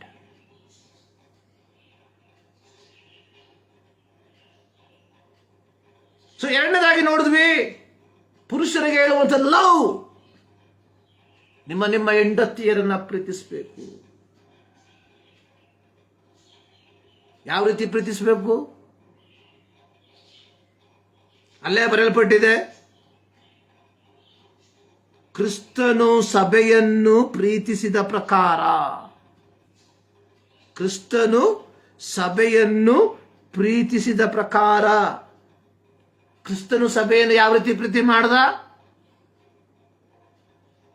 So ನಾವೆಲ್ಲರೂ ಕುರಿಗಳಂತೆ ದಾರಿ ತಪ್ಪಿ ಅಲಿತಾ ಇದ್ವಿ. ಸೊ ನಾವೆಲ್ಲರೂ ಪಾಪ ಮಾಡಿ ದೇವರ ಮಹಿಮೆಯನ್ನು ಹೊಂದದೆ ಹೋಗಿದ್ವಿ. ನಾವೆಲ್ಲರೂ ತಂದೆಯಾದ ದೇವರಿಂದ ಬಲು ದೂರದಲ್ಲಿದ್ವಿ. ನಮ್ಮ ಪುಣ್ಯ ಕಾರ್ಯಗಳು, ನಮ್ಮ ಒಳ್ಳೆಯ ಕ್ರಿಯೆಗಳು ನಮ್ಮನ್ನು ದೇವರೊಂದಿಗೆ ಒಂದುಗೂಡಿಸುವುದಕ್ಕೆ ಸಾಧ್ಯವಿರಲಿಲ್ಲ. ಸೊ ಹೀಗಿರುವಾಗ ಕಾಲವು ಪರಿಪೂರ್ಣವಾದಾಗ ಯೇಸು ಕ್ರಿಸ್ತನ ಲೋಕಕ್ಕೆ ಇಳಿದು ಬಂದು ಮನುಕುಲದ ಪಾಪಗಳಿಗೋಸ್ಕರವಾಗಿ ಕಾಲ್ವಾರಿ ಶಿಲುಬೆಯಲ್ಲಿ ತನ್ನ ಪ್ರಾಣವನ್ನ ಕೊಟ್ಟು ನಮ್ಮನ್ನ ಏನ್ ಮಾಡ್ದ? ತಂದೆಯಾದ ದೇವರೊಂದಿಗೆ ಸಮಾಧಾನ ಪಡಿಸ್ತಾ. ಅಂದ್ರೆ ಗಂಡನು ಹೆಂಡತಿಯನ್ನ ಪ್ರೀತಿಸಬೇಕು ಎಂಬುದಾಗಿ ನೋಡುವಾಗ ಅಲ್ಲಿ ನಾವು ನೋಡುವಂಥದ್ದು, ಈ ಆಫರ್ಡ್ ಹಿಮ್ಸೆಲ್ಫ್. ಅಂದ್ರೆ ನಮ್ಮ ಕುಟುಂಬ ಅಥವಾ ಕ್ರೈಸ್ತ ಕುಟುಂಬ ಒಂದು ಐಕ್ಯತೆಯ ಮತ್ತು ಸಹಭಾಗಿತ್ವದ ಸಂಭ್ರಮ ಸಡಗರವಾಗಬೇಕಾದ್ರೆ ಹೆಂಡತಿಯಾದವಳು ತನ್ನ ಜವಾಬ್ದಾರಿಯನ್ನ, ಗಂಡನಾದವನು ತನ್ನ ಜವಾಬ್ದಾರಿಯನ್ನ ಚಾಚು ತಪ್ಪದೆ ಪಾಲಿಸುವಂತವರಾಗಿರಬೇಕು. ಅನೇಕ ವರ್ಷಗಳಿಂದ ಕೇಳಿ ಕೇಳಿ ಕೇಳಿ ಕೇಳಿ ಕೇಳಿ ನಮ್ಮ ಕಿವಿಗಳು ಏನಾಗಿದೆ? ಮಂದವಾಗಿ ಹೋಗ್ಬಿಟ್ಟಿದೆ. ಇಬ್ರಿಯ ಗ್ರಂಥಕರ್ತು ಇಬ್ರಿಯ ಸಭೆಗೆ ಪತ್ರಿಕೆಯನ್ನ ಬರೆಯುವಂತಹ ಸಂದರ್ಭದಲ್ಲಿ ಅಲ್ಲಿ ಹೇಳಿರುವಂತಹ ಒಂದು ಪದಪ್ರಯೋಗವನ್ನು ನಾವು ಈ ರೀತಿಯಾಗಿ ನಾವು ನೋಡ್ತೇವೆ. ಸೊ ಕಾಲವನ್ನ ನೋಡಿದ್ರೆ ನೀವು ಬೋಧಕರಾಗಬೇಕಾಗಿತ್ತು, ಆದರೆ ಈಗಲೂ ನೀವೇನಾಗಿದ್ದೀರಿ? ಹಾಲು ಕುಡಿಯತಕ್ಕವರು. ನಿಮ್ಮ ಕಿವಿಗಳು ಮಂದವಾಗಿದೆ. ಮಂದವಾಗಿದೆ ಮಂದವಾಗಿದೆ ಅಂತ ಹೇಳಿದ್ರೆ ಅರ್ಥ ಏನು? ಸೊ ನಾಟ್ ರೆಡಿ ಟು ಸತ್ಯಾರ್ಥಗಳನ್ನ ಗ್ರಹಿಸುವುದಕ್ಕೆ ತಯಾರಿಲ್ಲ. ಯಾಕಂದ್ರೆ ನಾವು ಕೆಲವು ಕಾರ್ಯಗಳನ್ನು ತಿಳ್ಕೊಂಡ್ಬಿಟ್ಟಿದ್ದೇವೆ. ಅದೇ ಸತ್ಯವೆಂಬುದಾಗಿ ನಾವೇನ್ ಮಾಡ್ತಾ ಇದ್ದೇವೆ? ನಂಬ್ತಾ ಇದ್ದೇವೆ. ಯಾರಾದರೂ ಅಲ್ಲಪ್ಪ ನೀನು ತಿಳ್ಕೊಂಡಿರುವಂಥದ್ದು ತಪ್ಪು, ಇದು ಸರಿ ಎಂಬುದಾಗಿ ಬೋಧನೆ ಮಾಡಿದ್ರೆ ಅಂತ ಬೋಧನೆಯನ್ನ ಕೇಳೋದಕ್ಕೆ ತಯಾರಿಲ್ಲ. ಯಾಕಂದ್ರೆ ಯಹೂದ್ಯ ನೋಡಿ, ಇಬ್ರಿಯ ಪತ್ರಿಕೆ ಯಹೂದ್ಯರಿಗೆ ಬರೆದಿರುವಂಥದ್ದು, ಯಹೂದ್ಯ ಕ್ರೈಸ್ತರಿಗೆ ಬರೆದಿರುವಂಥದ್ದು. ಆದಾಗ್ಯೂ ಈ ಯಹೂದ್ಯ ಕ್ರೈಸ್ತರಲ್ಲಿ ಅವರ ಹಳೆಯ ಪಾರಂಪರ್ಯ, ಯಹೂದ ಪಾರಂಪರ್ಯ ಅವರಲ್ಲಿತ್ತು. ಅವೆಲ್ಲವನ್ನ ಬಿಟ್ಟು ಬಿಡುವುದಕ್ಕೆ ಅವರು ತಯಾರಿಲ್ಲ. ಇವತ್ತು ಕ್ರೈಸ್ತತ್ವದಲ್ಲೂ ಇದೇ ಒಂದು ತೊಂದರೆ. ಯಾರೋ ಏನೋ ಹೇಳ್ಕೊಟ್ಬಿಟ್ರು ಅದನ್ನ ಹಿಡ್ಕೊಂಡ್ಬಿಟ್ಟಿದ್ದೇವೆ, ಅದೇ ಸರಿ ಎಂಬುದಾಗಿ. ಇಲ್ಲ, ಸತ್ಯವೇದವನ್ನು ಓದಬೇಕು, ಸತ್ಯವೇದವನ್ನು ಕಲಿಬೇಕು, ಸರಿಯಾಗಿ ಸತ್ಯವೇದವನ್ನು ಅರ್ಥ ಮಾಡ್ಕೊಳ್ಬೇಕು. ಇಲ್ಲ, ಸರಿಯಾಗಿ ಬೋಧಿಸುವಂತವರ ಬೋಧನೆಯನ್ನು ಕೇಳಿ ಅದಕ್ಕನುಸಾರವಾಗಿ ಜೀವಿತವನ್ನು ನಿರ್ವಹಿಸುವುದಕ್ಕೆ ಕಲಿಬೇಕು. ಯಾವುದಕ್ಕೂ ತಯಾರಿಲ್ಲ. ಸೊ ಅದಕ್ಕೆ ಆದದಲ್ಲಿ ಬರೆಯಲ್ಪಟ್ಟಿರುವುದು, ನಿಮ್ಮ ಕಿವಿಗಳು ಮಂದವಾಗಿದೆ.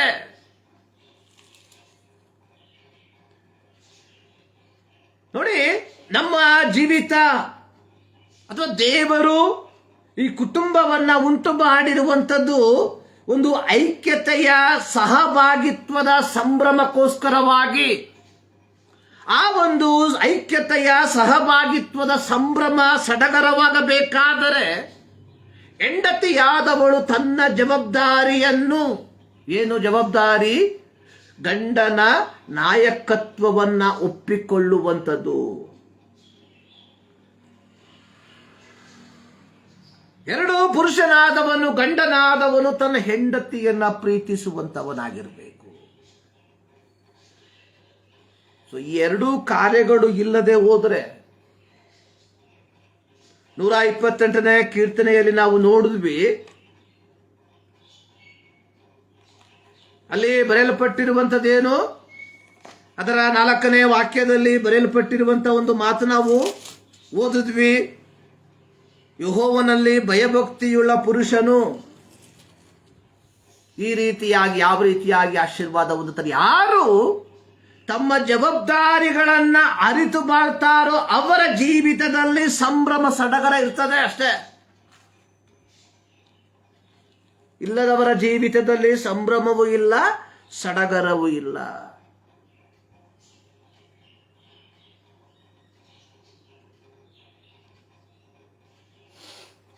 ಪ್ರಿಯರೇ, ಈ 21ನೇ ಶತಮಾನದಲ್ಲಿ ವಿವಾಹ ವಿಚ್ಛೇದನ ಅನ್ನುವಂಥದ್ದು it is in a peak level. ಯೇಸುವಿನ ಐಹಿಕ ಸೇವೆಯ ಕಾಲದಲ್ಲಿ ಫರಿಸಾಯರು ಯೇಸುವನ್ನ ಪರೀಕ್ಷಿಸುವುದಕ್ಕೋಸ್ಕರವಾಗಿ ಬಂದು ಕೇಳಿದ್ರು, ಯಾವ ಕಾರಣದಿಂದ ತನ್ನ ಹೆಂಡತಿಯನ್ನು ಬಿಟ್ಟು ಬಿಡುವುದು ಧರ್ಮವೋ? ಒಂದು ಪ್ರಶ್ನೆ. ಆದರೆ ದೇವರು ಹೇಳುವಂಥದ್ದು, ಆದಿಕಾಂಡ ಪುಸ್ತಕದಲ್ಲಿ ನೋಡಿದ್ರೆ ದೇವರು ಮನುಷ್ಯರನ್ನು ಗಂಡಾಗಿ ಹೆಣ್ಣಾಗಿ ಉಂಟು ಮಾಡ್ದ. 2ನೇ ಅಧ್ಯಾಯದಲ್ಲಿ ನಾವು ನೋಡ್ತೇವೆ, 24ನೇ ವಾಕ್ಯದಲ್ಲಿ, ಈ ಕಾರಣದಿಂದ ಪುರುಷನು ತಂದೆ ತಾಯಿಗಳನ್ನು ಬಿಟ್ಟು ತನ್ನ ಹೆಂಡತಿಯನ್ನು ಸೇರಿಸಿಕೊಳ್ಳುವನು, ಅವರಿಬ್ಬರು ಒಂದೇ ಶರೀರವಾಗಿರ್ತಾರೆ. They become one. ಅಂದ್ರೆ ವಿವಾಹದೊಂದಿಗೆ ಒಬ್ಬ ಪುರುಷನು ಒಬ್ಬ ಸ್ತ್ರೀ, ದೇ ಬಿಕಮ್ ಒನ್. ಸೊ ಹೀಗೆ ಒಂದಾಗಿರುವಂತವರನ್ನ ಯಾವ ಕಾರಣಕ್ಕೂ ಏನ್ ಮಾಡಬಾರ್ದು? ಬೇರ್ಪಡಿಸಬಾರ್ದು.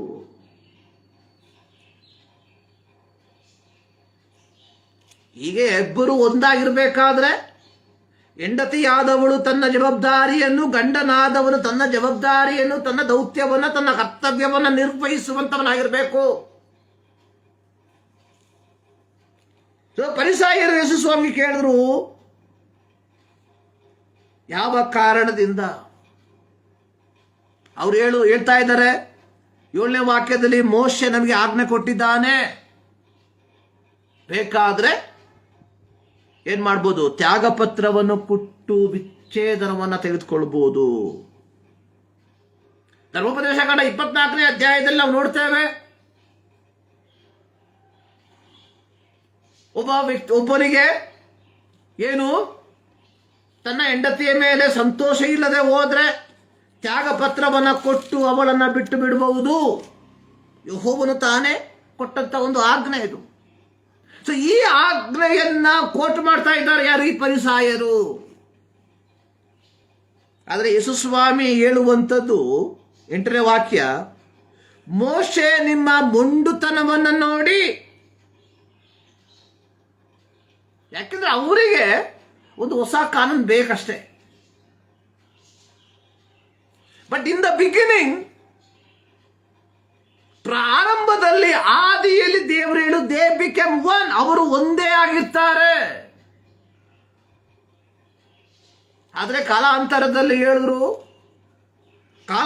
ಜನ ಹೇಳಿದ್ರು, ಸೊ ವಿ ನೀಡ್. ನೋಡಿ 8ನೇ ವಾಕ್ಯ, ಮೋಶೆಯು ನಿಮ್ಮ ಮೊಂಡತನವನ್ನು ನೋಡಿ ನಿಮ್ಮ ಹೆಂಡರನ್ನು ಬಿಟ್ಟು ಬಿಡುವುದಕ್ಕೆ ಅಪ್ಪಣೆ ಕೊಟ್ಟನು, ಆದರೆ ಆದಿಯಿಂದಲೇ ಹಾಗೆ ಇರಲಿಲ್ಲ. ಆದಿಯಿಂದ, ಇನ್ ದ ಬಿಗಿನಿಂಗ್, ಅಂದ್ರೆ ದೇವರ ಸೃಷ್ಟಿಯಲ್ಲಿ ವಿಚ್ಛೇದನ ಅನ್ನುವಂಥದ್ದು ಇರಲಿಲ್ಲ. ಇನ್ ದ ಬಿಗಿನಿಂಗ್ ದೇವರು ಅವರನ್ನು ಒಂದೇ ಆಗಿ ಉಂಟು ಮಾಡ್ದ. ಆದರೆ ಇವತ್ತು ನಾವು ನಾನಾ ಕಾರಣಗಳನ್ನು ಹೇಳಿ ಏನ್ ಮಾಡ್ತಾ ಇದ್ದೇವೆ? ವಿಚ್ಛೇದನವನ್ನ ಪಡೆದುಕೊಳ್ತಾ ಇದ್ದೇವೆ. ಸೊ ಪ್ರೀತಿಯ ದೇವ ಜನರೇ, ನಾವೆಲ್ಲರೂ ಮದುವೆ ಆಗಿರುವಂಥವರು, ಅನೇಕರು ಮದುವೆಗೋಸ್ಕರವಾಗಿ ಕಾತರದಿಂದ ಕಾಯುವಂಥವರು. So and so, but you have to understand one lesson. ಒಂದು ಪಾಠವನ್ನು ನೀವು ಕಲಿಬೇಕು. ಮದುವೆ is a celebration of unity. ಎರಡು ವ್ಯಕ್ತಿತ್ವಗಳ ಒಂದು ಸಮ್ಮಿಲನ. ಸೊ ಈ ಒಂದು ಎರಡು ವ್ಯಕ್ತಿತ್ವಗಳ ಸಮ್ಮಿಲನವಾಗುವಾಗ ಸೊ ಇದರಲ್ಲಿ ಐಕ್ಯತೆಗೆ ಬಹಳ ಪ್ರಾಮುಖ್ಯತೆ. ಈ ಒಂದು ಐಕ್ಯತೆಯಲ್ಲಿ ನಾವು ಬಾಳ್ಬೇಕಾದ್ರೆ ಸೊ ನಮ್ಮ ಜೀವಿತದಲ್ಲಿ ನಾವು ಪಾಲಿಸಬೇಕಾದ ನಿಯಮಗಳ ಕುರಿತಾಗಿ ಪೌಲನು ಎಫೆಸ ಪತ್ರಿಕೆಯಲ್ಲಿ ಬರೆದಿರುವಂತದನ್ನು ನಾವು ಓದಿ ಕೇಳಿದ್ದೇವೆ. ಅಂದ್ರೆ ನಮ್ಮ ಕ್ರೈಸ್ತ ಜೀವಿತ, ನಮ್ಮ ಕ್ರೈಸ್ತ ಕುಟುಂಬ ಇದಕ್ಕೆ ಅನುಸಾರವಾಗಿ ಇದೆಯೇ ಎಂಬುದನ್ನ ನೀವು ಒಮ್ಮೆ ಪರೀಕ್ಷೆ ಮಾಡ್ಕೊಳ್ಬೇಕು. ಕೊಲೊಸ್ಸೆ ಪತ್ರಿಕೆ 3ನೇ ಅಧ್ಯಾಯದಲ್ಲಿ ನಾವು 18-19 ವಾಕ್ಯದಲ್ಲಿ ಇದೇ ನೋಡ್ತೇವೆ. ಸ್ತ್ರೀಯರೇ, ನಿಮ್ಮ ಗಂಡಂದಿರಿಗೆ ಅಧೀನರಾಗಿರ್ರಿ, ಇದು ಕರ್ತನಲ್ಲಿರುವವರಿಗೆ ಯೋಗ್ಯವಾಗಿದೆ. ಅಂದ್ರೆ ನೀನು ಕ್ರೈಸ್ತನವನಾಗಿದ್ರೆ, ನೀನು ಕ್ರಿಸ್ತಳವಳಾಗಿದ್ರೆ ನೀನು ಏನ್ ಮಾಡಬೇಕು? ನಿನ್ನ ಗಂಡನಿಗೆ ಅಧೀನನಾಗಿರಬೇಕು. ಅಂದ್ರೆ ಗಂಡನ ಅಧಿಕಾರವನ್ನ ಪ್ರಶ್ನಿಸುವಂತವಳಾಗಬಾರದು. ನಮ್ಮ ಮನೆಯಲ್ಲಿ ಆ ರೀತಿ ಮಾಡ್ತಾ ಇದ್ರು, ಅದು ನಿನ್ನ ಮನೆ. ನಮ್ಮಪ್ಪ ಹಂಗ ಮಾಡ್ತಾ ಇದ್ದ, ನಮ್ಮಪ್ಪ ಎಲ್ಲ ನಮ್ಮ ಅಮ್ಮ ಹತ್ರ ಕೀಳೆ ಮಾಡ್ತಾ ಇದ್ದ.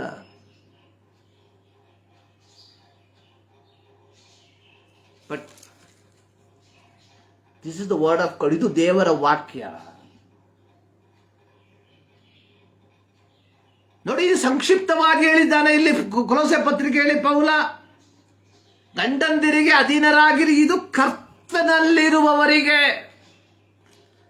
ಇವತ್ತು ಏನಂದ್ರೆ ಯಾರು ಕರ್ತನಲ್ಲಿ ಇಲ್ಲ ಅನ್ನುವಂಥದ್ದು ನಗ್ನ ಸತ್ಯ. ಬೈಬಲ್ ಓದ್ತಾರೆ, ಬೆಳಗ್ಗೆ ಎದ್ಬಿಟ್ಟು ಬೈಬಲ್ ಓದ್ತಾರೆ, ಏನಕ್ಕೆ ಓದ್ತಾರ ಗೊತ್ತಿಲ್ಲ.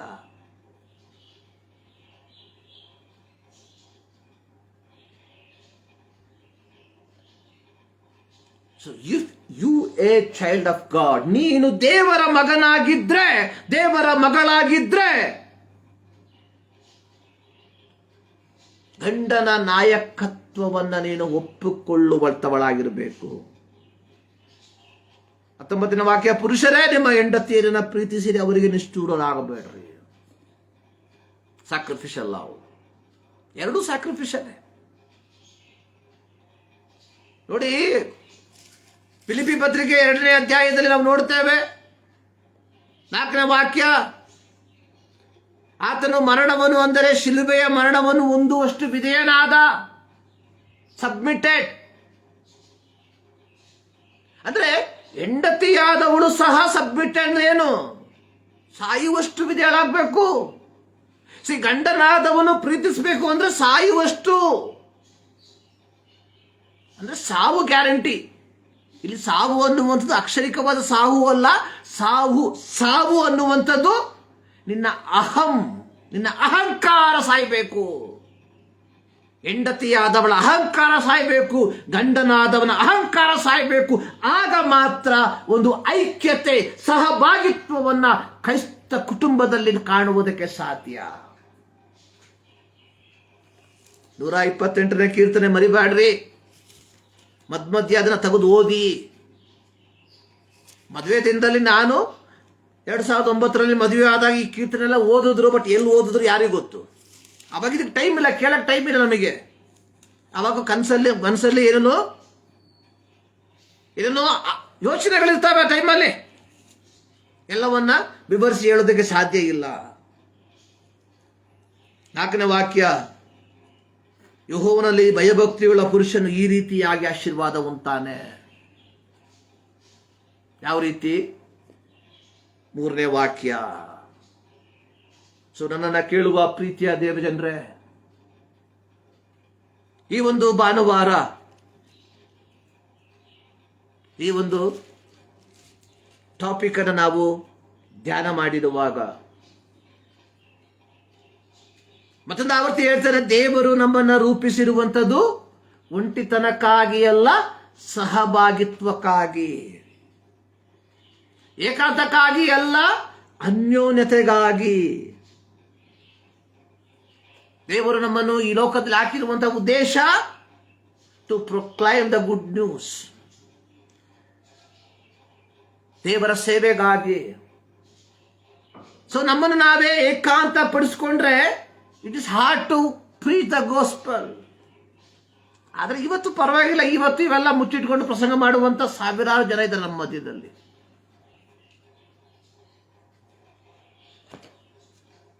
ಆದರೆ ಪ್ರೀತಿಯ ದೇವಜನರೇ, ದೇವರು ಬಯಸುವಂಥದ್ದು ಒಂದು ನಟನೆಯ ಕ್ರೈಸ್ತ ಜೀವಿತವಲ್ಲ. ನಟನೆಯ ಕ್ರೈಸ್ತ ಜೀವಿತ ಬೇಡ, ಪಾರಮಾರ್ಥಿಕವಾದಂತಹ ಕ್ರೈಸ್ತ ಜೀವಿತ. ನಟನೆಯ ಪ್ರೀತಿ ಬೇಡ, ಪಾರಮಾರ್ಥಿಕವಾದಂತಹ ಪ್ರೀತಿ. ನಟನೆಯ ಅಧೀನತೆ ಬೇಡ, ಪಾರಮಾರ್ಥಿಕವಾದ ಅಧೀನತೆ. ಸೊ ಇವೆಲ್ಲವನ್ನು ನಾವು ನಮ್ಮಿಂದ ನೋಡುವುದಕ್ಕೆ, ನಮ್ಮಿಂದ ಇದು ತಿಳಿದುಕೊಳ್ಳುವುದಕ್ಕೆ ಸಾಧ್ಯವಾಗದೆ ಹೋಗಬಹುದು. ಆದರೆ ನಮ್ಮ ಪ್ರೀತಿಯನ್ನ, ನಮ್ಮ ಅಧೀನತೆಯನ್ನ ನೋಡುವಂತಹ ಒಬ್ಬ ದೇವರಿದ್ದಾನೆ ಎಂಬುದನ್ನು ಯಾರು ಮರಿಬೇಡ್ರಿ. ಈ ಮುಂಜಾನೆಯಲ್ಲಿ ದೇವರ ಸನ್ನಿಧಾನದಲ್ಲಿ ನಾವು ಸೇರಿ ಬಂದಿರುವಾಗ, ಸೊ ನನ್ನ ಜೀವಿತ, ನನ್ನ ಕುಟುಂಬ ಜೀವಿತ ಐಕ್ಯತೆಯಿಂದ, ಸಹಭಾಗಿತ್ವದಿಂದ ಅಥವಾ ಅನ್ಯೋನ್ಯತೆಯಿಂದ ಕೂಡಿದ್ದೀಯ ಎಂಬುದಾಗಿ ಮತ್ತೊಂದು ಆವರ್ತಿ ಪರೀಕ್ಷೆ ಮಾಡಿಕೊಂಡು ಜೀವಿತದಲ್ಲಿ ಕ್ರಮಪಡಿಸಿಕೊಳ್ಳಬೇಕಾದಂತಹ ಭಾಗಗಳು ಇದ್ದರೆ ನೋಡಿ, ನನಗೆ ಬಹಳ ಇಷ್ಟವಿರುವಂತಹ ಒಂದು ಭಾಗ ದಾರಿ ತಪ್ಪಿದ ಮಗನ ಒಂದು ಜೀವನ ಶೈಲಿ. ನೋಡಿ, ತಂದೆಯ ಬಳಿಯಿಂದ ಆಸ್ತಿಯನ್ನೆಲ್ಲ ಕಿತ್ಕೊಂಡು ಹೋದ, ಎಲ್ಲ ಹಾಳು ಮಾಡಿಕೊಂಡ, ಕೊನೆಗೆ ತಿನ್ನುವುದಕ್ಕೆ ಆಹಾರ ಇಲ್ಲ. ಅಲ್ಲಿ ಅವನು ಹೇಳುವಂತ ಒಂದು ಮಾತು, ಸೊ ನನ್ನ ಮನೆಯಲ್ಲಿ ಕೆಲಸದವರು ಬೇಕಾದಷ್ಟು ಆಹಾರವನ್ನು ತಿಂತಾ ಇದ್ದಾರೆ, ನಾನು ಇಲ್ಲಿ ಹಸಿವೆಯಿಂದ ಸಾಯ್ತಾ ಇದ್ದೇನೆ. ಅಲ್ಲಿಗೆ ಮುಗಿದಿಲ್ಲ. ನೆಕ್ಸ್ಟ್ ಹೇಳ್ತಾರೆ, ಐ ವಿಲ್ ಗೋ ಬ್ಯಾಕ್, ನಾನು ಹೊರಟು ಹೋಗ್ತೇನೆ ನನ್ನ ತಂದೆಯ ಮನೆಗೆ. ಮತ್ತೆ ಅಲ್ಲಿ ಹೋಗ್ಬಿಟ್ಟು ನಾನೇನ್ ಮಾಡ್ತಾನೆ, ಅಪ್ಪ ಅಪ್ಪ, ಪರಲೋಕಕ್ಕೆ ವಿರೋಧವಾಗಿ ನಿನಗೆ ನಾನು ಪಾಪ ಮಾಡಿದ್ದೇನೆ, ನಿನ್ನ ಮಗನೆನಿಸಿಕೊಳ್ಳುವುದಕ್ಕೆ ನಾನು ಯೋಗ್ಯನಲ್ಲ. ಲೂಕ 15:18 ವಾಕ್ಯ. ಇನ್ನು ನಾನು ನಿನ್ನ ಮಗನೆನಿಸಿಕೊಳ್ಳುವುದಕ್ಕೆ ಯೋಗ್ಯನಲ್ಲ, ನನ್ನನ್ನು ನಿನ್ನ ಕೂಲಿಯಾಳುಗಳಲ್ಲಿ ಒಬ್ಬನಂತೆ ಮಾಡು ಎಂದು ಹೇಳುವೆನು ಅಂದುಕೊಂಡು ತನ್ನ ತಂದೆಯ ಮನೆಗೆ ಹೋದನು. ಪ್ರಿಯರೇ, ಇವತ್ತು ಈ ಒಂದು ಮಾಧ್ಯಮದಲ್ಲಿ ಇದನ್ನು ಹೇಳ್ಬೋದು, ನನಗೆ ಗೊತ್ತಿಲ್ಲ, ಹೇಳ್ತೇನೆ, ಆದ್ರೂ ಹೇಳ್ತೇನೆ. ಮತಾಂತರವನ್ನು ಕಾಣ್ತಾ ಇದ್ದೇವೆ, ಆದರೆ ಮಾನಸಾಂತರದ ಅನುಭವ ಇಲ್ಲ ಜೀವಿತದಲ್ಲಿ. ಸೊ ದೇವರು ನಮ್ಮನ್ನ ಕರೆದಿರುವಂಥದ್ದು ಮತಾಂತರ ಮಾಡುವುದಕ್ಕಾಗಿ ಅಲ್ಲ, ಮಾನಸಾಂತರಕ್ಕೋಸ್ಕರವಾಗಿ.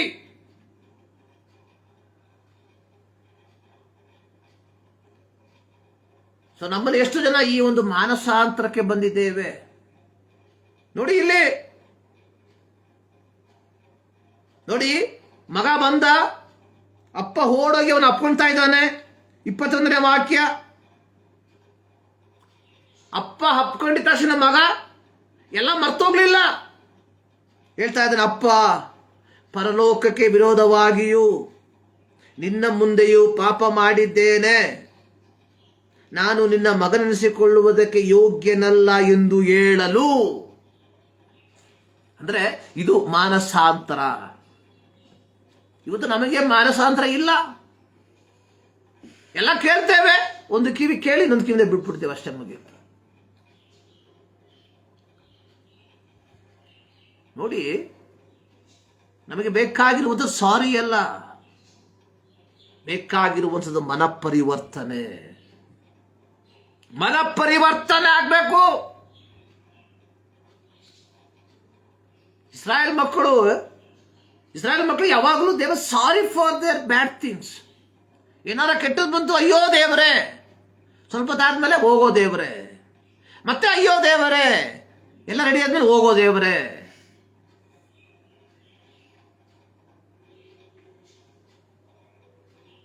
So we are not right, not with God and also with human. ನಾವು ದೇವರೊಟ್ಟಿಗೂ ಸರಿಯಲ್ಲ, ಮನುಷ್ಯರೊಟ್ಟಿಗೂ ಸರಿಯಲ್ಲ. ಸೊ ವಿ ಹ್ಯಾವ್ ಟು ಕ್ರಮಪಡಿಸ್ಕೊಳ್ಬೇಕು. ಹೇಳಿದಲ್ಲ, ಈ ಉಸಿರು ಯಾವತ್ತು ಹೋಗುತ್ತೆ ಅಂತ ಹೇಳಕ್ಕಾಗಲ್ಲ. ಹೋದ್ಮೇಲೆ ಮುಗೀತು. ಸೊ ಬಿಫೋರ್ ದಟ್ ಐಕ್ಯತೆ ಮತ್ತು ಸಹಭಾಗಿತ್ವ ಇದು ನಮ್ಮ ಕುಟುಂಬದಲ್ಲಿ ಇದ್ದೀಯಾ ಎಂಬುದನ್ನ ಮತ್ತೊಂದು ಆವರ್ತಿ ಪರೀಕ್ಷೆ ಮಾಡಿಕೊಳ್ಳುವ. ದೇವರು ನಿಮ್ಮನ್ನು ಆಶೀರ್ವದಿಸಲಿ. ಪ್ರಾರ್ಥನೆ ಮಾಡುವ. ಸರ್ವಶಕ್ತನಾದ ದೇವರೇ, ಮತ್ತೊಂದಾವರ್ತಿ ನಮ್ಮನ್ನು ನಿಮ್ಮ ಕರಗಳಿಗೆ ಸಮರ್ಪಿಸ್ತಾ ಇದ್ದೇವೆ.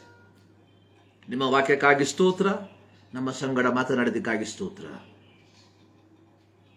ಕರ್ತನೇ, ಐಕ್ಯತೆಯ ಸಹಭಾಗಿತ್ವದ ಆ ಒಂದು ಸಂಭ್ರಮದ ಸಡಗರಕ್ಕೆ ನಮ್ಮ ಕುಟುಂಬವನ್ನು ಮತ್ತೊಂದಾವರ್ತಿ ಮುನ್ನಡೆಸಿ ಎಂಬುದಾಗಿ ನಾವು ಪ್ರಾರ್ಥಿಸ್ತಾ ಇದ್ದೇವೆ. ಯೇಸು ಕ್ರಿಸ್ತನ ನಾಮದಲ್ಲಿ ಬೇಡುತ್ತೇವೆ ನಮ್ಮ ಪ್ರೀತಿಯ ತಂದೆ. ನಮ್ಮ ಕರ್ತನಾದ ಯೇಸು ಕ್ರಿಸ್ತನ ಕೃಪೆ, ತಂದೆಯಾದ ದೇವರ ಪ್ರೀತಿ, ಪವಿತ್ರಾತ್ಮನ ನ್ಯೂನತೆ ನಮ್ಮೆಲ್ಲರ ಸಂಗಡ ಸದಾ ಕಾಲವು ನೆಲೆಗೊಂಡಿರಲಿ. ದೇವರು ನಿಮ್ಮೆಲ್ಲರನ್ನ ಧಾರಾಳವಾಗಿ ಆಶೀರ್ವದಿಸಲಿ.